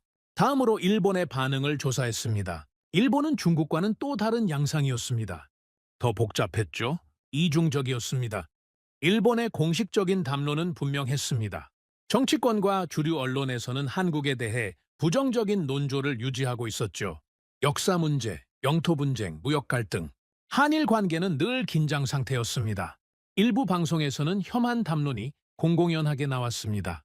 한국을 비하하는 내용이었죠. 한국 문화는 일본 문화를 베꼈다. 한국 경제는 곧 무너진다. 그런 주장들이었습니다. 그런데 이상한 점이 있었습니다. 일본 젊은 세대는 정반대였습니다. 10대, 20대 일본인들 사이에서 한국 문화가 폭발적인 인기를 끌고 있었습니다. K-팝, 한국 드라마, 한국 음식, 한국 패션. 젊은 일본인들은 한국에 열광하고 있었죠. 저는 일본의 소셜미디어를 조사했습니다. 젊은 세대가 어떤 이야기를 하는지 보고 싶었죠. 그리고 충격적인 현상을 발견했습니다. 도안놀이였습니다. 도안은 한국을 동경한다는 뜻이죠. 일본 10대들 사이에서 유행하는 놀이였습니다. 한국인처럼 꾸미는 거였죠. 한국 교복을 입었습니다. 일본 교복이 아니라 한국 드라마에 나오는 교복이었죠. 한국식 화장을 했습니다. 한국 아이돌처럼요. 한국어를 섞어서 말했습니다. 오빠, 언니, 대박, 진짜. 그런 단어들을요. 해시태그가 있었습니다. 한국인이 되고 싶다. 저는 이 해시태그를 보고 한참을 멍하니 앉아 있었습니다. 한국인이 되고 싶다고요. 일본 젊은이들이요. 역사적으로 한국을 지배했던 나라의 젊은이들이요. 이건 단순한 문화 소비가 아니었습니다. 정체성의 변화였습니다. 일본 젊은이들은 자국 문화보다 한국 문화를 더 매력적으로 느끼고 있었습니다. 일본인으로 사는 것보다 한국인처럼 사는 게 더 멋지다고 생각했죠. 그래서 한국인이 되고 싶다고 말하는 거였습니다. 저는 전율을 느꼈습니다. 언어학자로서 언어와 정체성의 관계를 연구해 왔습니다. 언어는 정체성의 핵심이죠. 어떤 언어를 쓰느냐가 어떤 사람이냐를 규정합니다. 그런데 지금 일본에서 벌어지는 일은 그 반대였습니다. 정체성이 먼저 바뀌고 있었습니다. 일본 젊은이들이 한국인이 되고 싶어 했죠. 그래서 한국어를 배우기 시작한 거였습니다. 한국인처럼 되기 위해서요. 일본 정부와 언론이 왜 한국에 대해 부정적인 논조를 유지하는지 이해가 됐습니다. 위기감이었죠. 젊은 세대가 이탈하고 있었습니다. 일본 문화에 대한 자부심이 사라지고 있었죠. 대신 한국 문화에 빠져들고 있었습니다. 이건 일본 사회의 근간을 흔드는 문제였습니다. 그래서 혐한 담론으로 방어하려는 거였죠. 한국은 별거 아니다. 한국 문화는 일시적 유행이다. 그렇게 말함으로써 젊은 세대의 이탈을 막으려는 거였습니다. 하지만 효과가 없었습니다. 젊은이들은 TV를 안 봤습니다. 주류 언론을 믿지 않았죠. 유튜브와 틱톡에서 한국 콘텐츠를 직접 소비했습니다. 정부와 언론이 뭐라고 하든 상관없었죠. 세대 간 단절이었습니다. 기성세대는 한국을 경쟁자로 봤습니다. 경계해야 할 대상이었죠. 하지만 젊은 세대는 한국을 동경의 대상으로 봤습니다. 따라하고 싶은 롤모델이었죠. 저는 중국과 일본의 사례를 비교해 봤습니다. 두 나라의 상황은 달랐지만 공통점이 있었습니다. 한국어가 위협이라는 거였죠. 중국에게 한국어는 영향력의 위협이었습니다. 1대1로 지역에서 중국어 대신 한국어가 선택되고 있었죠. 중국의 패권이 흔들리는 신호였습니다. 일본에게 한국어는 정체성의 위협이었습니다. 젊은 세대가 일본어 대신 한국어를 배우고 싶어 했죠. 일본 문화의 매력이 약해지는 신호였습니다. 그래서 두 나라 모두 한국어 확산에 예민하게 반응하는 거였습니다. 단순한 언어 문제가 아니었죠. 국가적 자존심의 문제였습니다. 저는 노트북을 닫고 생각에 잠겼습니다. 권력은 언어를 통제하려 합니다. 역사적으로 늘 그래왔죠. 제국은 피지배자들에게 자신의 언어를 강요했습니다. 영국이 식민지에 영어를 퍼뜨린 것처럼요. 일본이 한국에 일본어를 강요한 것처럼요. 언어를 통제하면 사람의 생각을 통제할 수 있습니다. 어떤 언어로 생각하느냐가 무슨 생각을 하느냐를 결정하니까요. 그런데 지금 벌어지고 있는 일은 달랐습니다. 사람들이 스스로 언어를 선택하고 있었습니다. 강제가 아니었죠. 누구도 한국어를 배우라고 강요하지 않았습니다. 한국이 군대를 보낸 적이 없습니다. 식민지를 만든 적도 없죠. 그런데도 사람들이 한국어를 선택했습니다. 자발적 선택이었습니다. 이건 역사상 처음 있는 일이었습니다. 강대국이 아닌 나라의 언어가 자발적으로 퍼지는 것, 총도 없이, 식민지도 없이 그냥 매력만으로 퍼지는 것. 그래서 중국과 일본이 불편한 거였습니다. 전통적인 방식으로는 막을 수 없었거든요. 한국과 전쟁을 할 수는 없었습니다. 한국어를 금지할 수도 없었죠. 사람들의 마음을 강제로 바꿀 수는 없었습니다. 그들이 할 수 있는 건 폄하뿐이었습니다. 한국어 확산은 일시적이다. 유행일 뿐이다. 그렇게 말하는 것밖에 할 수 있는 게 없었죠. 하지만 사람들은 출구를 찾습니다. 중국의 그늘에서 벗어나고 싶은 미얀마 젊은이들, 그들에게 한국어는 출구였습니다. 일본 사회의 경직성에서 벗어나고 싶은 일본 젊은이들, 그들에게도 한국어는 출구였죠. 한국어는 출구가 된 거였습니다. 억압에서 벗어나는 출구, 낡은 질서에서 벗어나는 출구, 새로운 가능성으로 가는 출구. 그래서 불편해진 나라들이 생겼습니다. 기존 질서의 수혜자들이요? 그들은 사람들이 출구를 찾는 걸 원하지 않았죠. 저는 창밖을 바라봤습니다. 옥스퍼드의 하늘이 흐렸습니다. 한 가지 결론에 도달했습니다. 한국어는 좋아서 배우는 언어가 아닙니다. 물론 케이팝이 좋아서 배우는 사람도 있습니다. 드라마가 좋아서 배우는 사람도 있죠. 하지만 그게 전부가 아니었습니다. 살기 위해 배우는 언어였습니다. 베트남과 미얀마의 젊은이들처럼요.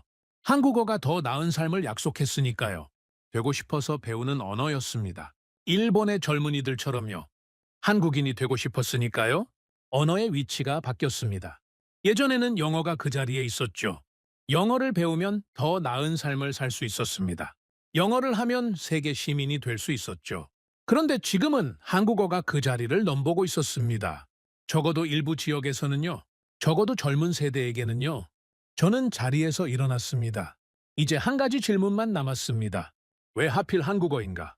중국어도 아니고 일본어도 아니고 왜 한국어인가? 문화의 힘만으로는 설명이 안 됐습니다. 경제의 힘만으로도 부족했죠. 한국어 자체에 뭔가 있었습니다. 한글이라는 문자에 뭔가 있었죠. 그걸 알아내야 했습니다.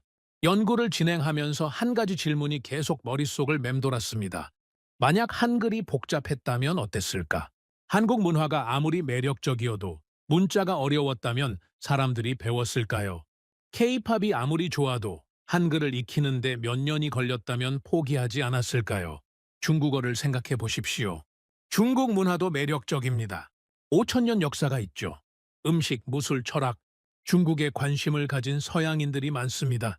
그런데 중국어를 배우는 사람은 줄어들고 있죠. 왜일까요? 한자 때문입니다. 한자는 수천 개를 외워야 합니다. 신문을 읽으려면 최소 3,000자는 알아야 하죠. 대학 수준의 문해력을 갖추려면 5,000자 이상이 필요합니다. 이걸 익히는데 몇 년이 걸립니다. 대부분의 사람들은 거기서 포기합니다. 관심은 있지만 시간이 없죠. 노력 대비 성과가 너무 느립니다. 그래서 중국 문화는 좋아하지만 중국어는 안 배웁니다. 일본어도 마찬가지입니다. 히라가나와 가타카나는 비교적 쉽죠. 하지만 한자가 문제입니다. 일본어에서도 한자를 2,000자 이상 알아야 합니다. 진입 장벽이 높죠. 그런데 한글은 달랐습니다. 하루면 배울 수 있었습니다. 일주일이면 읽을 수 있었죠. 이 차이가 결정적이었습니다. 저는 학자로서 질문을 던졌습니다. 정말 문화만으로 여기까지 왔을까? K-팝과 드라마의 힘은 인정합니다. 하지만 그것만으로 전 세계적인 언어 확산을 설명할 수 있을까요? 뭔가 더 근본적인 이유가 있지 않을까요? 저는 한글 자체를 연구하기로 했습니다. 솔직히 고백하면 한글에 대해 아는 게 별로 없었습니다. 언어학 개론 시간에 잠깐 다룬 정도였죠. 세종대왕이 만들었다. 과학적인 원리가 있다. 그 정도 지식이었습니다. 32년간 언어를 연구하면서 한글을 진지하게 들여다본 적이 없었습니다. 부끄러운 일이죠. 하지만 사실이었습니다. 서양 학자들 대부분이 그랬습니다. 한글은 관심 밖의 문자였죠. 하지만 이제는 달랐습니다. 한글을 제대로 알아야 했습니다. 저는 한글의 역사부터 조사했습니다. 그리고 첫 번째 충격을 받았습니다. 한글은 창제자가 명확했습니다. 세종대왕, 조선의 네 번째 왕이죠. 1143년에 한글을 만들었습니다. 1146년에 반포했죠. 훈민정음이라는 이름으로요. 이게 왜 충격적이냐고요? 대부분의 문자는 창제자가 없습니다. 라틴 알파벳을 누가 만들었는지 아십니까? 모릅니다. 그리스 문자에서 발전했죠. 그리스 문자는 페니키아 문자에서 왔습니다. 페니키아 문자는 이집트 상형 문자의 영향을 받았죠. 수천 년에 걸쳐 자연스럽게 진화한 겁니다. 한자도 마찬가지입니다. 누가 만들었는지 모르죠. 갑골 문자에서 시작해서 수천 년간 변화했습니다. 창제자가 없습니다. 아랍 문자, 히브리 문자, 인도 문자 다 비슷합니다. 자연 발생적이죠. 누가 언제 만들었는지 정확히 알 수 없습니다. 그런데 한글은 달랐습니다. 창제자가 있었습니다. 세종대왕이죠. 창제 시기가 있었습니다. 1443년이죠. 창제 원리가 있었습니다. 훈민정음 해례본에 다 적혀 있죠. 이런 문자는 인류 역사에서 한글이 유일합니다. 저는 이 사실에 충격을 받았습니다. 32년간 언어학을 연구하면서 이걸 제대로 몰랐다니요. 언어학 교과서에서 한글을 왜 중요하게 다루지 않았는지 의문이 들었습니다. 하지만 더 중요한 건 창제 원리였습니다. 훈민정음 해례본. 세종대왕이 한글을 만든 원리를 설명한 책이죠. 저는 영어 번역본을 구해서 읽었습니다. 읽으면서 두 번째 충격을 받았습니다. 한글은 설계된 문자였습니다. 자연스럽게 자라난 게 아니었죠. 치밀하게 설계된 겁니다. 마치 공학 제품처럼요? 자음을 보십시오. 근 혀뿌리가 목구멍을 막는 모양입니다. 실제로 쥐 소리를 낼 때 혀가 그런 모양이 되죠. 는 혀끝이 위심몸에 닿는 모양입니다. N 소리를 내보십시오. 혀가 정확히 그 위치에 있죠. 문 입술 모양입니다. 입을 다물고 M 소리를 내보십시오. 입술이 그 모양이 되죠. 세운 이빨 모양입니다. S 소리를 낼 때 공기가 이빨 사이로 나가죠. 은 목구멍 모양입니다. 둥근 모양이죠. 발음 기관의 형상을 본떠서 글자를 만든 겁니다. 이건 천재적인 발상이었습니다. 다른 문자는 이렇지 않습니다. 라틴 알파벳에 A가 왜 A 모양인지 아십니까? 모릅니다. 역사적으로 그렇게 된 거죠. 의미가 없습니다. 그런데 한글의 근 왜 기 모양인지 설명할 수 있습니다. 혀뿌리가 목구멍을 막는 모양이니까요. 논리적 이유가 있죠. 모음도 마찬가지였습니다. 우는 하늘을 상징합니다. 둥근 점이죠. 하늘은 둥그니까요. 은은 땅을 상징합니다. 평평한 선이죠. 땅은 평평하니까요. 이는 사람을 상징합니다. 서 있는 선이죠. 사람은 서 있으니까요. 하늘, 땅, 사람. 동양 철학의 삼재 사상이죠. 이 세 요소를 조합해서 모든 모음을 만들었습니다. 아는 사람 옆에 하늘이 있는 모양입니다. 이와 우의 조합이죠. 어는 사람 옆에 하늘이 반대쪽에 있는 모양입니다. 오는 땅 위에 하늘이 있는 모양입니다. 의와 우의 조합이죠. 우는 땅 아래에 하늘이 있는 모양입니다. 모든 모음이 이 원리로 설명됩니다. 저는 책을 덮고 한참을 멍하니 앉아 있었습니다. 이건 문자가 아니었습니다. 철학이었죠. 과학이었습니다. 예술이었습니다. 이 모든 것이 하나의 문자 체계에 담겨 있었습니다. 15세기에 이런 걸 만들었다고요. 유럽이 아직 중세의 어둠에서 벗어나지 못했을 때요. 콜럼버스가 아메리카를 발견하기도 전이었죠. 저는 경외감을 느꼈습니다. 이건 아름다움의 문제가 아니었습니다. 효율의 문제였죠. 한글이 배우기 쉬운 건 우연이 아니었습니다. 설계된 거였죠. 발음 기관의 모양을 본떴으니까 소리와 글자가 직관적으로 연결됩니다. 철학적 원리가 있으니까 체계적이죠. 라틴 알파벳은 소리와 글자의 연결이 자의적입니다. A라는 글자가 왜 아 소리인지 이유가 없죠. 그냥 외워야 합니다. 그런데 한글은 이유가 있습니다. 아가 왜 아 소리인지 설명할 수 있죠. 입을 크게 벌리고 소리를 내기 때문입니다. 하늘을 상징하는 점이 오른쪽에 있으면 밝은 소리가 나죠. 논리가 있으니까 빨리 배울 수 있습니다. 저는 외국인 학습 사례를 조사했습니다. 한글을 배운 외국인들의 경험담을 찾았죠. 놀라운 이야기들이 있었습니다. 한 미국인은 비행기에서 한글을 배웠다고 했습니다. 서울행 비행기를 탔는데 착륙할 때쯤 한글을 읽을 수 있게 됐다고요. 비행시간이 14시간이었죠. 14시간 만에 새로운 문자를 익힌 겁니다. 한 영국인은 1시간 만에 자기 이름을 한글로 쓸 수 있게 됐다고 했습니다. 처음 본 문자를요? 1시간 만에요? 한 독일인은 열흘 만에 기본적인 한국어 문장을 읽을 수 있게 됐다고 했습니다. 의미는 모르지만 소리 내어 읽을 수는 있었다고요. 이런 속도는 다른 문자에서는 불가능합니다. 한자를 1시간 배워서 뭘 할 수 있겠습니까? 아무것도 못하죠. 열을 배워도 마찬가지입니다. 아랍 문자를 1시간 배워서 자기 이름을 쓸 수 있을까요? 어렵습니다. 아랍 문자는 연결 규칙이 복잡하거든요. 그런데 한글은 가능했습니다. 이게 한글의 힘이었습니다. 진입 장벽이 낮았죠. 시작하기 쉬웠습니다. 빨리 성취감을 느낄 수 있었습니다. 그래서 포기하지 않고 계속할 수 있었죠. 저는 한 가지 가설을 세웠습니다. 한글이 없었다면 한국어는 이렇게 퍼지지 못했을 것이다. 문화의 힘만으로는 부족했습니다. 경제의 힘만으로도 부족했죠. 한글이라는 효율적인 문자가 있었기 때문에 가능한 일이었습니다. K-팝이 관심을 끌었습니다. 사람들이 한국어를 배우고 싶어 했죠. 한글이 쉬웠습니다. 그래서 실제로 배우기 시작했죠. 한국 기업이 일자리를 줬습니다. 그래서 진지하게 공부를 계속했죠. 세 가지가 맞물린 거였습니다. 하나라도 빠졌으면 안 됐죠. 만약 한글이 한자처럼 어려웠다면요. 관심은 있었겠지만 배우지는 못했을 겁니다. K-팝은 좋아하지만 한국어는 포기하는 사람들이 대부분이었겠죠. 저는 책상에 앉아서 생각했습니다. 대부분의 문자는 자라났습니다. 수천 년에 걸쳐 자연스럽게 진화했죠. 환경에 적응하면서 변했습니다. 효율성은 우연의 산물이었습니다. 한글은 설계되었습니다. 처음부터 효율성을 목표로 만들어졌죠. 백성들이 쉽게 배울 수 있도록요. 세종대왕의 목표가 그거였습니다. 훈민정음 서문에 그렇게 적혀 있죠. 나라의 말이 중국과 달라 한자와 서로 통하지 않으니 어리석은 백성이 말하고자 하는 바가 있어도 끝내 제 뜻을 펴지 못하는 사람이 많다. 내가 이를 불쌍히 여겨 새로 28글자를 만드니 모든 사람들이 쉽게 익혀 날마다 쓰는데 편하게 하고자 할 따름이다. 쉽게 익히도록 그게 설계 목표였습니다. 그리고 600년 후 그 목표가 실현되고 있었습니다. 전 세계 사람들이 한글을 쉽게 익히고 있었죠. 세종대왕이 의도한 대로요. 저는 전율을 느꼈습니다. 설계된 문자는 시대를 버팁니다. 자연 발생적 문자는 그 시대의 환경에 최적화되어 있습니다. 환경이 바뀌면 비효율적이 되죠. 한자가 그렇습니다. 농경사회에서는 좋았지만 디지털 시대에는 불편하죠.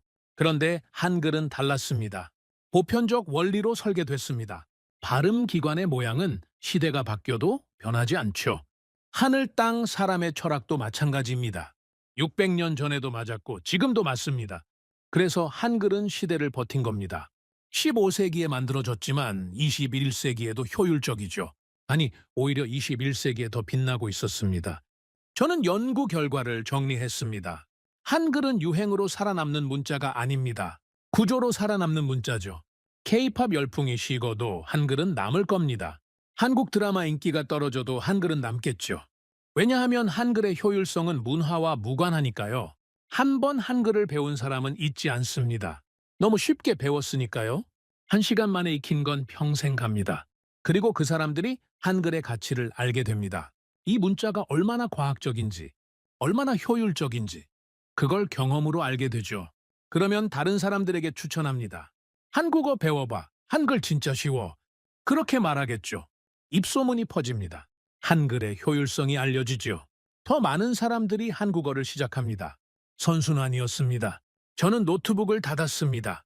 이제 확신이 생겼습니다. 한국어 확산은 우연이 아닙니다. 필연이었죠? 문화, 경제, 문자, 이 세 가지가 완벽하게 맞아떨어진 결과였습니다. 어느 하나도 우연이 아니었죠. 한국 문화가 매력적인 건 한국인들의 노력 때문입니다. 한국 경제가 성장한 건 한국인들의 땀 때문이죠. 한글이 효율적인 건 세종대왕의 천재성 때문입니다. 600년 전의 설계가 오늘의 확산을 가능하게 했습니다. 지금이 바로 그 증거였죠. 저는 창밖을 바라봤습니다. 옥스퍼드의 오래된 건물들이 석양에 물들어 있었습니다. 한 가지 질문이 더 남았습니다. 디지털 시대에 한글은 어떤 의미를 가질까? 21세기 인공지능의 시대, 이 새로운 환경에서 한글은 어떤 위치에 있을까? 저는 그 답을 찾아야 했습니다. 한글의 역사와 구조를 연구하면서 한 가지 의문이 생겼습니다. 600년 전에 만들어진 문자가 왜 지금 폭발하는 걸까? 한글은 1443년에 만들어졌습니다. 세종대왕 시대죠. 그때부터 한국인들은 한글을 써왔습니다. 600년이나 됐죠. 그런데 왜 하필 지금일까요? 왜 21세기에 갑자기 전 세계로 퍼지는 걸까요? 600년간 한반도 안에만 있던 문자가 왜 지금 세계로 나가는 걸까요? K-팝 때문이라고요? 한국 드라마 때문이라고요? 그것만으로는 설명이 안 됐습니다. 한국 문화가 매력적인 건 맞습니다. 하지만 문화의 힘만으로 언어가 퍼지지는 않죠. 역사적으로 그런 사례가 없습니다. 언어가 퍼지려면 문화 이상의 무언가가 필요합니다. 저는 다른 각도에서 접근하기로 했습니다. 21세기의 특징이 뭘까? 이전 시대와 뭐가 다를까? 답은 명확했습니다. 디지털이었죠. 컴퓨터, 스마트폰, 인터넷. 인류의 의사소통 방식이 완전히 바뀌었습니다. 손으로 글을 쓰던 시대가 끝났죠. 이제는 키보드로 입력합니다. 화면으로 읽습니다. 이 변화가 언어에 어떤 영향을 미쳤을까? 저는 문자 입력 방식을 비교해 보기로 했습니다. 먼저 중국어를 봤습니다. 중국어를 컴퓨터에 입력하려면 어떻게 해야 할까요? 한자는 수천 개입니다. 키보드에 다 넣을 수가 없죠. 그래서 우회 방식을 씁니다. 변금 입력이라고 합니다. 먼저 발음을 로마자로 씁니다. 예를 들어 중국을 뜻하는 중궈를 입력하려면 총구어라고 치죠. 그러면 화면에 후보 한자들이 뜹니다. 거기서 원하는 글자를 선택합니다. 발음 입력, 변환, 선택. 세 단계가 필요합니다. 시간이 걸리죠. 한 글자 입력하는데 여러 번 클릭해야 합니다. 동음이어가 많아서 잘못 선택하기도 쉽죠. 비효율적입니다. 일본어도 비슷했습니다. 일본어는 히라가나, 가타카나, 한자를 섞었습니다. 입력할 때는 먼저 히라가나로 치죠. 그러면 시스템이 한자로 변환해 줍니다. 역시 선택 과정이 필요합니다. 발음 입력, 변환, 선택. 중국어와 같은 구조죠. 영어는 어떨까요? 영어는 입력하면 바로 완성됩니다. 알파벳을 치면 그게 그대로 글자가 되죠. 변환 과정이 없습니다. 효율적이죠. 그런데 한글은요. 한글은 영어와 같았습니다. 아니, 영어보다 나았죠. 한글을 입력하면 즉시 완성됩니다. 글치고 알을 치면 가가 됩니다. 변환이 필요 없죠. 선택도 필요 없습니다. 입력 즉시 글자가 완성됩니다. 그리고 한글에는 영어에 없는 장점이 있었습니다. 자모 조합이었죠. 한글은 자음과 모음을 조합해서 글자를 만듭니다. 스보미 4개의 기본 자모로 1만 개 이상의 글자를 만들 수 있죠. 키보드에 24개만 있으면 됩니다. 중국어는 수천 개의 한자가 필요합니다. 키보드로 직접 입력이 불가능하죠. 영어는 26개의 알파벳이 필요합니다. 한글과 비슷하죠. 하지만 영어는 한 글자가 한 소리가 아닙니다. 같은 글자가 다른 소리를 내죠. 아이가 A가 되기도 하고 애가 되기도 합니다. 불규칙합니다. 한글은 다릅니다. 한 글자가 한 소리입니다. 근 항상 기 소리죠. 아는 항상 아 소리입니다. 규칙적입니다. 이 규칙성이 디지털 시대에 엄청난 장점이 됐습니다. 저는 음성 인식 기술을 조사했습니다. 시리, 알렉사, 구글 어시스턴트. 음성으로 명령을 내리는 기술이죠. 이 기술의 핵심은 말소리를 문자로 바꾸는 겁니다. 음성 인식이죠. 음성 인식의 정확도는 언어마다 다릅니다. 영어 음성 인식은 정확도가 높은 편입니다. 하지만 완벽하지는 않죠. 영어는 발음과 철자가 다른 경우가 많거든요. 같은 철자가 다르게 발음되죠. 시스템이 혼란스러워합니다. 중국어는 더 어렵습니다. 성조가 있거든요. 같은 발음이라도 높낮이에 따라 다른 의미가 됩니다. 기계가 성조를 정확히 인식하기 어렵죠. 일본어도 어렵습니다. 동음이어가 너무 많거든요. 같은 발음인데 다른 의미인 단어가 수두룩하죠. 문맥을 이해해야 정확히 변환할 수 있습니다.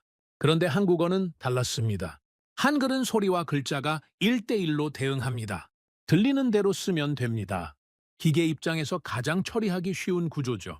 저는 음성인식 정확도 데이터를 찾아봤습니다. 놀라운 결과가 나왔습니다. 한국어 음성인식 정확도가 다른 주요 언어들보다 높았습니다. 영어보다 높았죠. 중국어나 일본어는 말할 것도 없었습니다. 왜일까요? 한글의 구조 때문이었습니다. 한 글자가 한 소리, 규칙적인 발음, 중의성이 적은 문자 체계, 이 모든 특성이 음성인식에 최적화되어 있었습니다. 저는 인공지능 전문가들의 의견을 찾아봤습니다. 한국의 AI 개발자들이 한글에 대해 뭐라고 말하는지 궁금했죠. 한 개발자는 이렇게 말했습니다. 한글은 AI 친화적인 언어입니다. 자연어 처리가 다른 언어보다 쉽죠. 규칙성이 높아서 패턴 인식이 잘 됩니다. 다른 개발자는 이렇게 말했습니다. 챗봇을 개발할 때 한국어가 가장 편합니다. 영어는 예외 규칙이 너무 많아요. 한글은 규칙대로 하면 됩니다. 또 다른 개발자는 이렇게 말했습니다. 미래의 인터페이스는 음성이 될 겁니다. 키보드가 사라지죠. 그때 가장 유리한 언어가 한국어입니다. 음성 인식이 정확하니까요. 저는 충격을 받았습니다. 600년 전에 만들어진 문자가 인공지능 시대에 가장 적합하다니요. 세종대왕이 이걸 예측했을까요? 물론 아니겠죠. 컴퓨터가 뭔지도 몰랐을 테니까요. 하지만 결과적으로 그렇게 됐습니다. 세종대왕이 추구한 건 효율성이었습니다. 백성들이 쉽게 배우고 쉽게 쓸 수 있는 문자. 그게 목표였죠. 그리고 그 효율성이 디지털 시대에 빛을 발하고 있었습니다. 쉽게 배울 수 있는 문자는 쉽게 입력할 수 있는 문자이기도 했습니다. 규칙적인 문자는 기계가 처리하기 쉬운 문자이기도 했죠. 우연이 아니었습니다. 본질이 같았던 겁니다. 인간에게 효율적인 문자는 기계에게도 효율적이었죠. 저는 타자 속도 데이터도 찾아봤습니다. 각 언어별로 타자 속도를 비교한 연구가 있었습니다. 같은 내용을 입력하는 데 걸리는 시간을 측정한 거죠. 결과가 흥미로웠습니다. 한글 타자가 가장 빨랐습니다. 영어보다 빨랐죠. 중국어나 일본어는 비교도 안 됐습니다. 왜일까요? 한글은 변환 과정이 없으니까요. 입력 즉시 완성됩니다. 선택할 필요가 없죠. 그래서 빠릅니다. 중국어는 변환하고 선택해야 합니다. 시간이 걸리죠. 영어는 변환은 필요 없지만 철자가 복잡합니다. 단어마다 철자를 외워야 하죠. 한글은 소리 나는 대로 쓰면 됩니다. 디지털 시대는 속도의 시대입니다. 빠른 게 이깁니다. 느린 건 도태되죠. 문자도 마찬가지입니다. 디지털 시대는 느린 문자를 버립니다. 한자는 느립니다. 입력하는 데 시간이 걸리죠. 변환하고 선택해야 합니다. 디지털 환경에서 분리합니다. 한글은 빠릅니다. 즉시 완성되죠. 디지털 환경에서 유리합니다. 저는 한글의 미래가 보이기 시작했습니다. 인공지능 시대, 음성 인터페이스 시대, 그 시대의 한글은 더욱 빛날 겁니다. 컴퓨터와 대화하는 시대가 오면 한국어가 가장 정확하게 인식될 겁니다. 음성 명령이 가장 잘 작동하겠죠. AI가 텍스트를 처리할 때 한글이 가장 효율적일 겁니다. 규칙성이 높으니까요. 패턴 인식이 잘 되니까요. 저는 실제 사례를 찾아봤습니다. 한글이 다른 언어권에서 채택된 사례가 있는지 궁금했죠. 그리고 찾았습니다. 찌아찌아족 사례였습니다. 인도네시아 술라웨시 섬에 찌아찌아족이라는 소수 민족이 있습니다. 인구는 약 8만 명이죠. 그들에게는 고유 언어가 있었지만 문자가 없었습니다. 수천 년간 문자 없이 살아온 거죠. 구전으로만 언어를 전승했습니다. 그런데 2009년에 역사적인 일이 벌어졌습니다. 찌아찌아족이 한글을 공식 문자로 채택한 겁니다. 라틴 알파벳도 아니고 아랍 문자도 아니고 한글을요. 왜였을까요? 저는 관련 자료를 찾아봤습니다. 찌아찌아 언어에는 특이한 발음이 많았습니다. 라틴 알파벳으로 표기하기 어려운 소리들이었죠. 아랍 문자로도 힘들었습니다. 그런데 한글은 가능했습니다. 한글은 소리를 정확하게 표기할 수 있습니다. 발음 기관의 모양을 본떠 만들었으니까요. 어떤 소리든 표현할 수 있죠. 찌아찌아족의 특이한 발음도 한글로 표기할 수 있었습니다. 그리고 배우기 쉬웠습니다. 문자가 없던 민족이 몇 주 만에 읽고 쓰기를 배웠죠. 이건 실험이 아니었습니다. 실전이었습니다. 한글이 한국어가 아닌 다른 언어를 표기하는 데 쓰인 거죠. 그것도 성공적으로요. 저는 이 사례의 의미를 생각했습니다. 한글은 한국어만을 위한 문자가 아니었습니다. 모든 언어를 표기할 수 있는 문자였죠. 범용 문자였습니다. 라틴 알파벳도 범용 문자로 쓰입니다. 영어뿐 아니라 프랑스어, 독일어, 스페인어 등 많은 언어가 라틴 알파벳을 쓰죠. 하지만 라틴 알파벳은 한계가 있습니다. 표기하기 어려운 소리가 있죠. 그래서 각 언어마다 특수 문자를 추가합니다. 악센트 기호, 음라우트 같은 것들이요. 한글은 그런 추가 장치가 필요 없습니다. 기본 잠호 조합만으로 거의 모든 소리를 표기할 수 있죠. 이론적으로 한글은 세계 어느 언어든 표기할 수 있습니다. 저는 연구실 의자에 기대 앉았습니다. 머릿속에서 퍼즐 조각들이 맞춰지고 있었습니다. 한글은 한국의 유산이 아닙니다. 물론 한국에서 만들어졌죠. 세종대왕이 만들었습니다. 600년간 한국인들이 써왔습니다. 하지만 그 가치는 한국에 국한되지 않습니다. 인류 전체의 유산이죠. 가장 효율적인 문자 체계, 가장 배우기 쉬운 문자, 디지털 시대에 가장 적합한 문자, AI 시대에 가장 유리한 문자. 이건 한국만의 자랑거리가 아닙니다. 인류가 가진 도구 중 가장 뛰어난 문자 체계죠. 저는 결론에 도달했습니다. 한글은 미래 문명의 도구입니다. 과거의 유물이 아닙니다. 미래의 도구죠. 디지털 시대가 한글을 선택했습니다. AI가 한글을 선택했죠. 속도와 효율성을 추구하는 시대가 한글의 가치를 발견한 겁니다. AI는 거짓말을 하지 않습니다. 데이터를 있는 그대로 처리하죠. 정치적 판단을 하지 않습니다. 문화적 편견도 없죠. 오직 효율성만 봅니다. 그리고 AI는 한글을 선택했습니다. 음성 인식에서 한글이 가장 정확합니다. 자연어 처리에서 한글이 가장 효율적이죠. 기계의 눈으로 보면 한글이 최고의 문자입니다. 이건 한국인의 주장이 아닙니다. 데이터의 주장이죠. 기계의 판단입니다. 저는 창밖을 바라봤습니다. 해가 지고 있었습니다. 옥스퍼드의 오래된 건물들이 붉게 물들어 있었죠. 600년 전 조선의 임금이 만든 문자. 그 문자가 21세기 디지털 문명의 최전선에 서 있습니다. 누가 예측했겠습니까? 누가 상상했겠습니까? 하지만 그렇게 됐습니다. 표준이 바뀌고 있었습니다. 영어가 세계 표준이라고 했죠. 라틴 알파벳이 세계 표준 문자라고 했습니다. 하지만 표준은 영원하지 않습니다. 시대가 바뀌면 표준도 바뀌죠. 농경 시대에는 한자가 동아시아의 표준이었습니다. 산업 시대에는 라틴 알파벳이 세계 표준이 됐죠. 디지털 시대에는요, 아직 모릅니다. 하지만 한글이 강력한 후보라는 건 분명했습니다. 저는 자리에서 일어났습니다. 이제 남은 건 하나였습니다. 이 사실을 세상에 알리는 것. 학자로서 침묵할 수 없었습니다. 제가 발견한 걸 공유해야 했죠. 제네바 포럼에서 시작된 일이었습니다. 거기서 제가 처음 입을 열었죠. 이제 더 큰 무대가 필요했습니다.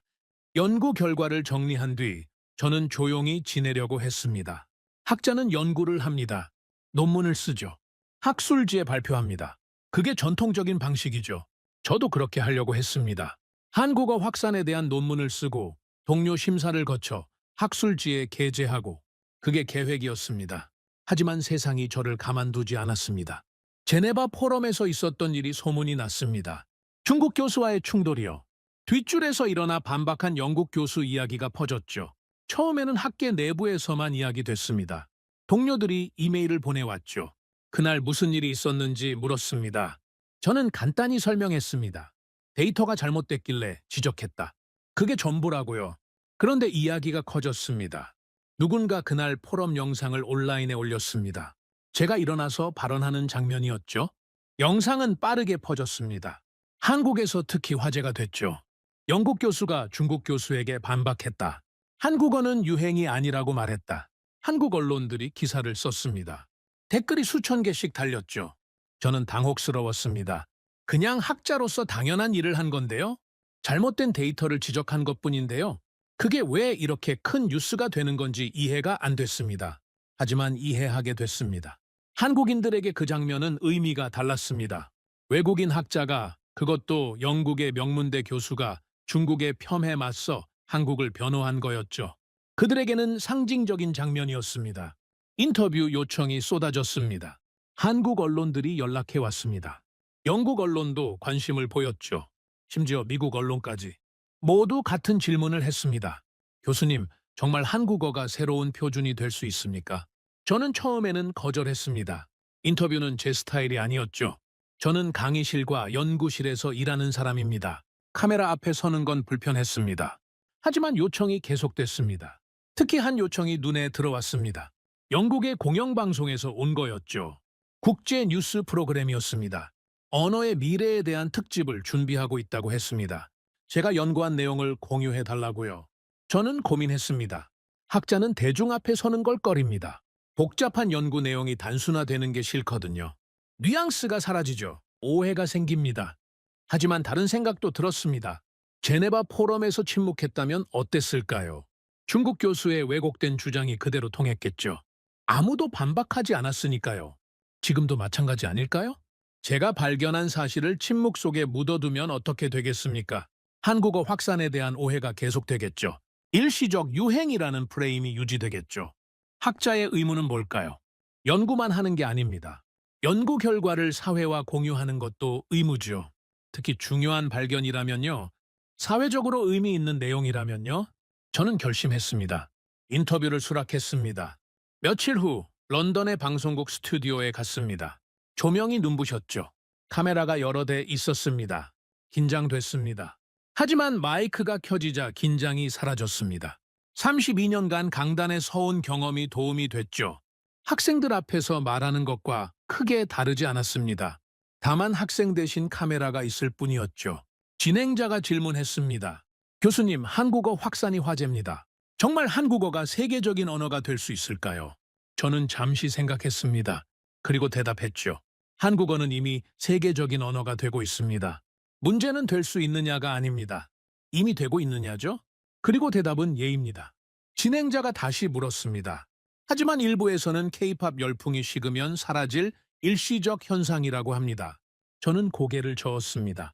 유행은 정책이 되지 않습니다. 베트남은 한국어를 제1 외국어로 지정했습니다. 국가가 교육 시스템을 바꾼 거죠. 이게 유행입니까? 아닙니다. 전략적 선택입니다. 저는 계속 말했습니다. 몽골에서는 영어보다 한국어 학습자가 더 많습니다. 영어를요? 세계 공용어라고 불리는 영어를 제치고 한국어가 1위입니다. 이게 유행으로 설명됩니까? 진행자의 표정이 진지해졌습니다. 그렇다면 왜 하필 한국어일까요? 중국어나 일본어가 아니라요? 저는 이 질문을 기다리고 있었습니다. 세 가지 이유가 있습니다. 첫째, 문화의 힘입니다. 한국 문화화가 전 세계 젊은 세대를 사로잡았죠. 둘째, 경제의 힘입니다.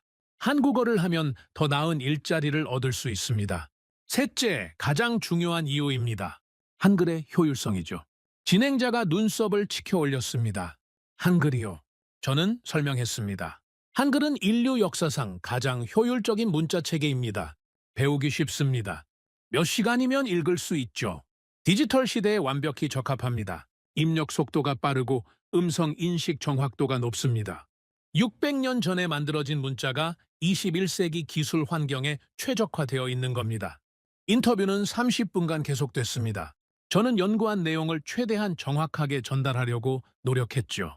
방송이 나간 뒤 반응이 폭발했습니다. 저는 그날 밤 잠을 잘 수 없었습니다. 이메일이 쏟아졌거든요. 전 세계에서 연락이 왔습니다. 학자들, 기자들, 일반인들 모두 제 인터뷰를 보고 연락한 거였죠. 찬반이 갈렸습니다. 지지하는 사람들이 있었습니다. 드디어 누군가 진실을 말했다. 한글의 가치가 인정받았다. 그런 반응들이었죠.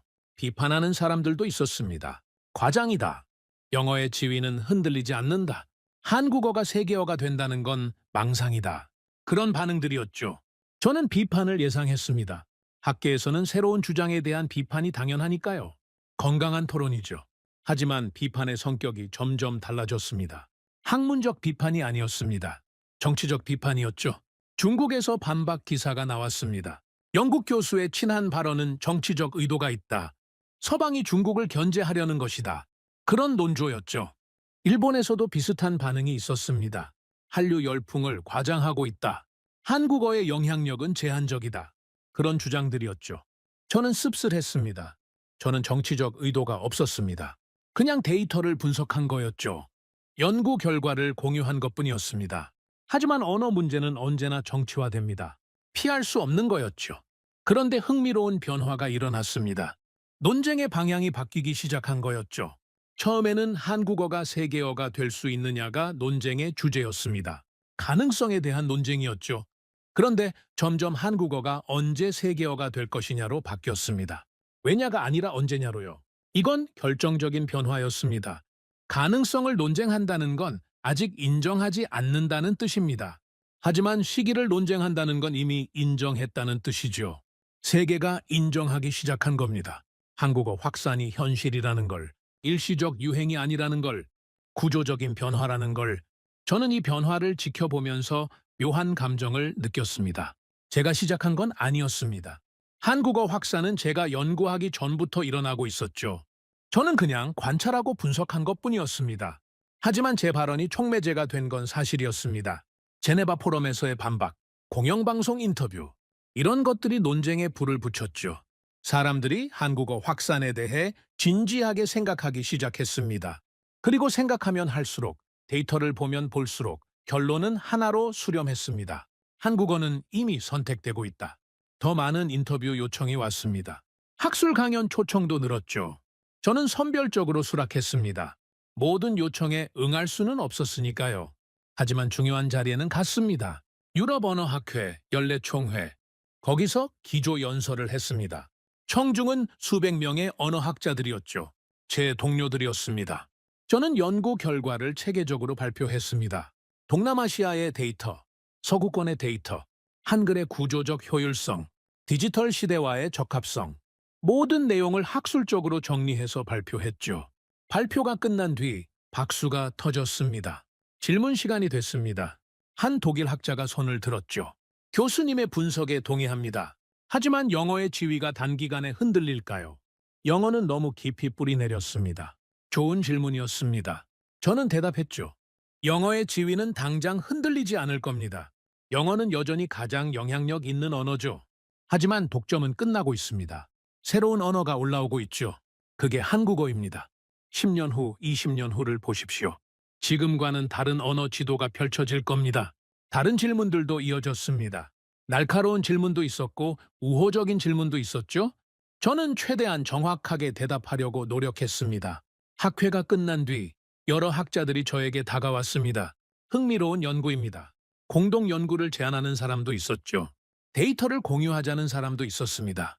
비판적인 의견을 가진 사람도 있었지만 대부분은 열린 자세였습니다. 학계가 움직이기 시작한 거였습니다. 한국어 확산은 더 이상 무시할 수 있는 주제가 아니었습니다. 진지하게 연구해야 할 현상으로 인정받기 시작했죠.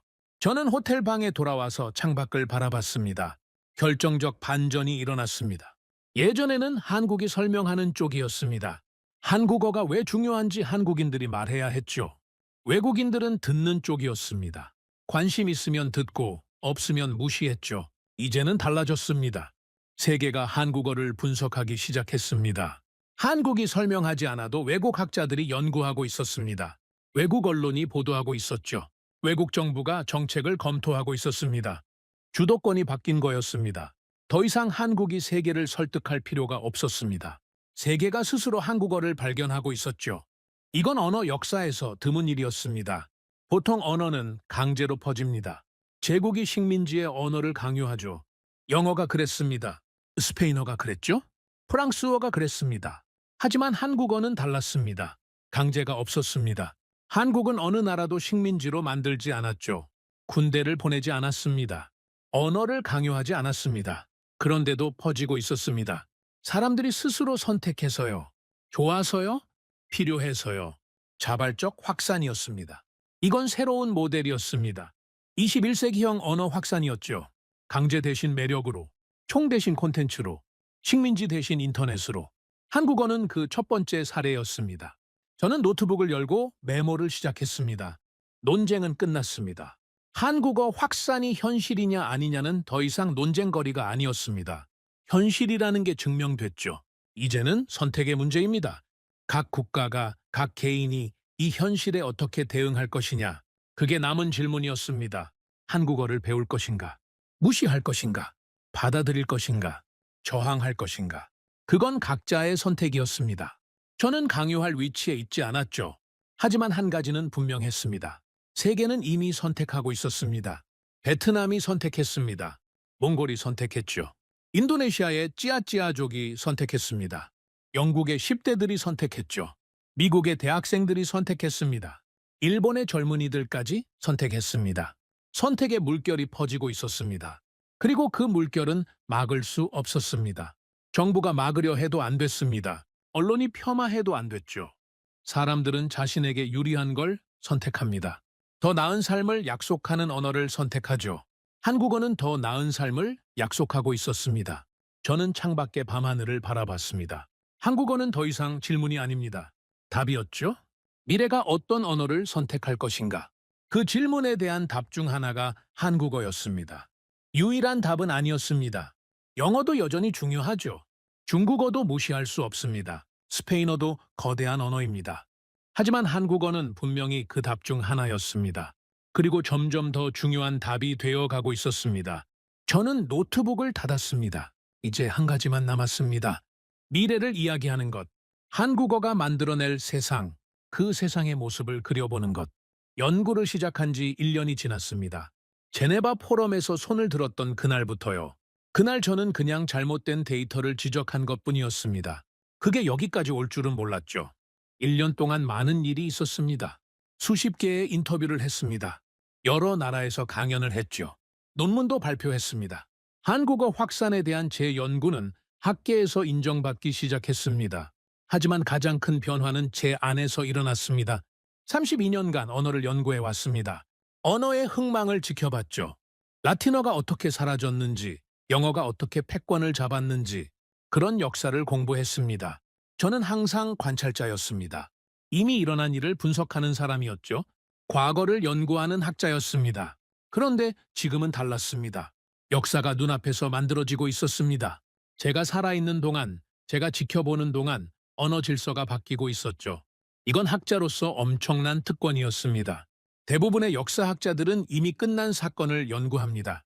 로마 제국의 멸망, 산업혁명, 세계대전. 다 과거의 일이죠. 직접 목격할 수 없습니다. 하지만 저는 목격하고 있었습니다. 언어 패권의 이동을요. 새로운 세계어의 탄생을요. 역사의 전환점을요.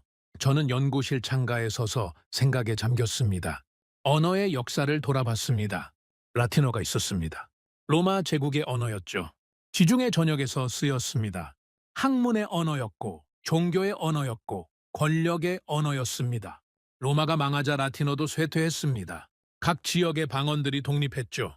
프랑스어, 스페인어, 이탈리아어, 포르투갈어, 라틴어의 자식들이 태어났습니다. 프랑스어가 올라왔습니다. 17세기부터 19세기까지 유럽의 공용어였죠. 외교의 언어였습니다. 귀족의 언어였죠. 교양의 상징이었습니다. 러시아 궁정에서도 프랑스어를 썼습니다. 프로이센 왕도 프랑스어로 편지를 썼죠. 프랑스어를 모르면 유럽 사교계에 발을 들일 수 없었습니다. 그러다 영어가 올라왔습니다. 대영 제국이 세계를 지배했죠. 해가 지지 않는 나라, 전 세계의 식민지를 가진 제국, 그 제국의 언어가 영어였습니다. 제국이 무너진 뒤에도 영어는 살아남았습니다. 미국이 패권을 이어받았거든요. 세계 최강국의 언어, 경제의 언어, 기술의 언어, 인터넷의 언어. 영어는 20세기의 지배자였습니다. 저는 이 역사를 공부하면서 하나의 패턴을 발견했습니다. 언어는 힘을 따라갑니다. 로마가 강할 때 라틴어가 퍼졌습니다. 프랑스가 강할 때 프랑스어가 퍼졌죠. 영국과 미국이 강할 때 영어가 퍼졌습니다. 단순한 원리였습니다. 권력이 있는 곳에 언어가 있다. 권력이 이동하면 언어도 이동한다. 하지만 이 원리로 한국어 확산을 설명할 수 있을까요? 한국은 강대국이 아닙니다. 인구 5천만의 중간 규모 국가죠. 군사적으로는 미국과 중국 사이에 끼어 있습니다. 전통적인 의미의 권력은 약합니다. 그런데 한국어가 퍼지고 있습니다. 이건 기존 패턴과 맞지 않았습니다. 저는 오래 고민했습니다. 그리고 결론에 도달했죠. 권력의 정의가 바뀐 겁니다. 과거의 권력은 군사력이었습니다. 영토를 정복하는 힘이었죠. 로마 군단, 영국 해군, 미국의 핵무기. 그런 게 권력이었습니다. 하지만 21세기의 권력은 다릅니다. 문화의 힘입니다. 사람들의 마음을 사로잡는 힘이죠. 총으로 강요하는 게 아니라 매력으로 끌어당기는 힘입니다. 이걸 학자들은 소프트 파워라고 부릅니다. 한국은 소프트 파워의 강국입니다. K-팝이 전 세계 젊은이들을 사로잡았습니다. 한국 드라마가 수십억 명의 시청자를 확보했죠. 한국 영화가 아카데미상을 받았습니다. 한국 음식이 세계적인 트렌드가 됐죠. 이게 21세기의 권력입니다. 총이 아니라 콘텐츠, 군대가 아니라 아이돌, 식민지가 아니라 팬덤. 한국어는 이 새로운 권력을 따라 퍼지고 있었습니다. 저는 미래를 상상해 봤습니다. 10년 후의 세계, 20년 후의 세계, 언어 지도가 어떻게 바뀌어 있을까요? 영어는 여전히 강할 겁니다. 그건 분명하죠. 영어의 기반은 너무 탄탄합니다. 학술, 비즈니스, 인터넷. 영어 없이는 돌아가지 않는 분야가 많죠. 하지만 독점은 끝날 겁니다. 영어만이 세계어라는 시대는 지나갈 겁니다. 다극화가 진행되겠죠. 여러 언어가 공존하는 시대가 올 겁니다. 그 중에서 한국어의 위치는 어디일까요? 저는 조심스럽게 예측해 봤습니다. 20년 후 한국어는 세계 5대 언어 안에 들 겁니다. 영어, 중국어, 스페인어, 아랍어, 그리고 한국어. 인구로 보면 말이 안 됩니다. 한국어 원어민은 8천만 명 정도니까요. 하지만 언어의 영향력은 원어민 수로만 결정되지 않습니다. 학습자 수가 중요합니다. 얼마나 많은 사람들이 그 언어를 배우느냐. 문화적 영향력이 중요하죠. 그 언어로 만들어진 콘텐츠가 얼마나 소비되느냐. 경제적 가치도 중요합니다. 그 언어를 알면 얼마나 유리해지느냐. 이 기준으로 보면 한국어는 이미 세계적인 언어입니다. 미래에는 더 그렇게 될 거죠. 저는 구체적인 장면들을 상상해 봤습니다. 공항 입국 심사대를 상상했습니다. 지금은 영어 안내문이 기본이죠. 영어, 그리고 해당 국가의 언어. 그게 전부입니다. 하지만 미래에는 한글이 추가될 겁니다. 영어, 현지어, 그리고 한글. 세 가지 언어로 안내문이 써 있겠죠. 왜냐고요? 한국인 관광객이 많아서가 아닙니다. 한글을 읽을 수 있는 외국인이 많아질 거니까요. 국제회의 자료를 상상했습니다. 지금은 영어가 기본이죠. 국제회의에서 영어 외의 언어를 쓰면 통역이 필요합니다. 하지만 미래에는 한국어 자료가 늘어날 겁니다. 한국어를 이해하는 참석자가 많아질 테니까요. 한국어로 발표하고 한국어로 토론하는 세션이 생기겠죠. 학교 교실을 상상했습니다. 지금 세계 각국의 학교에서 영어를 가르칩니다. 제1외국어죠. 미래에는 한국어가 그 자리를 일부 차지할 겁니다. 이미 베트남에서는 그렇게 됐죠. 다른 나라들도 따라올 겁니다. 세계의 아이들이 한글을 배우는 모습을 상상했습니다. GND를 따라 쓰는 아이들, 안녕하세요를 발음하는 아이들. 그 장면이 눈에 선했습니다. 저는 공용어의 조건을 생각해 봤습니다. 역사적으로 공용어가 된 언어들의 공통점이 있습니다. 첫째, 배우기 쉬워야 합니다. 너무 어려우면 퍼지지 못하죠. 둘째, 실용적 가치가 있어야 합니다. 배워서 쓸모가 있어야 하죠. 셋째, 강제성이 없어야 합니다. 강요된 언어는 저항을 받습니다. 한국어는 이 세 가지를 모두 충족합니다. 한글은 배우기 쉽습니다. 몇 시간이면 읽을 수 있죠. 세계에서 가장 효율적인 문자 체계입니다. 한국어는 실용적입니다. 경제적 가치가 있죠. 한국 기업에 취직할 수 있습니다. 한국 콘텐츠를 원어로 즐길 수 있죠. 한국어는 강요되지 않습니다. 자발적으로 퍼지고 있죠. 사람들이 좋아서 배웁니다. 이건 우연이 아닙니다. 필연이죠. 한국어가 공용어의 조건을 갖추게 된 건 한국인들의 노력 때문입니다. 경제를 발전시켰고 문화를 키웠고 세계로 나갔습니다. 그리고 600년 전 세종대왕이 한글을 만든 것도 필연이었습니다. 그 효율적인 문자가 있었기에 오늘이 가능한 거죠. 과거와 현재가 연결되어 있었습니다. 저는 결론을 내렸습니다. 이건 가능성이 아닙니다. 진행 중인 현실이죠. 한국어가 세계어가 될 수 있느냐고요. 그건 잘못된 질문입니다. 이미 되고 있으니까요. 매일 수백만 명이 한국어를 배우고 있습니다. 매일 한국어 콘텐츠가 수십억 호에 조회되고 있죠. 매일 새로운 나라에서 한국어 교육이 시작되고 있습니다. 이걸 막을 수 있을까요? 없습니다. 정부가 막으려 해도 안 됩니다. 인터넷이 있으니까요. 사람들은 유튜브에서 한국어를 배웁니다. 언론이 폄하해도 안 됩니다. 개인이 직접 경험하니까요. K-팝을 듣고 드라마를 보고 한국 음식을 먹고 낡은 권위가 뭐라 해도 안 됩니다. 젊은 세대는 스스로 판단하니까요. 그들은 거짓을 빨리 알아봅니다. 언어는 미래를 먼저 점령합니다. 역사적으로 항상 그랬습니다. 새로운 세력이 올라오면 그 세력의 언어가 먼저 퍼지죠. 로마가 지중해를 정복하기 전에 라틴어가 먼저 퍼졌습니다. 미국이 세계 패권을 잡기 전에 영어가 먼저 퍼졌죠. 언어는 총보다 빠릅니다. 군대가 도착하기 전에 언어가 먼저 갑니다. 무역상이 갖고 가고 선교사가 갖고 가고 여행자가 갖고 가죠. 언어는 돈보다 깊습니다. 경제적 영향력은 변동합니다. 오르락 내리락 하죠. 하지만 언어는 한번 뿌리 내리면 쉽게 사라지지 않습니다. 한국어는 이미 그 자리에 있습니다. 전 세계에 뿌리를 내리고 있죠. 동남아시아에서, 서유럽에서, 북미에서, 남미에서 한국어가 자라고 있습니다. 이건 막을 수 없는 흐름입니다. 우리는 그 변화를 목격하고 있습니다. 저는 창밖을 바라봤습니다. 옥스퍼드의 오래된 건물들이 보였습니다. 수백 년 된 대학, 영어 학문의 중심지. 이곳에서도 변화가 시작되고 있었습니다. 한국어 강좌가 개설됐죠. 학생들이 몰려들고 있습니다. 대기자 명단이 있을 정도입니다. 영어의 본거지에서 한국어가 올라오고 있습니다. 이게 현실입니다. 저는 노트북을 열고 마지막 메모를 시작했습니다. 나는 평생 언어가 어떻게 태어나고 어떻게 사라지는지를 연구해 왔습니다. 라틴어의 흥망을 봤습니다. 프랑스어의 쇠퇴를 봤죠. 영어의 지배를 봤습니다. 그리고 오늘 나는 또 하나의 전환점을 기록합니다. 한국어가 올라오고 있습니다. 이건 한국인의 희망사항이 아닙니다. 데이터가 말하는 사실이죠. 전 세계에서 수집된 통계가 증명하는 현실입니다. 한국어는 더 이상 한 나라의 언어가 아닙니다. 한반도에 갇힌 지역어가 아닙니다. 세계로 뻗어나가는 언어죠.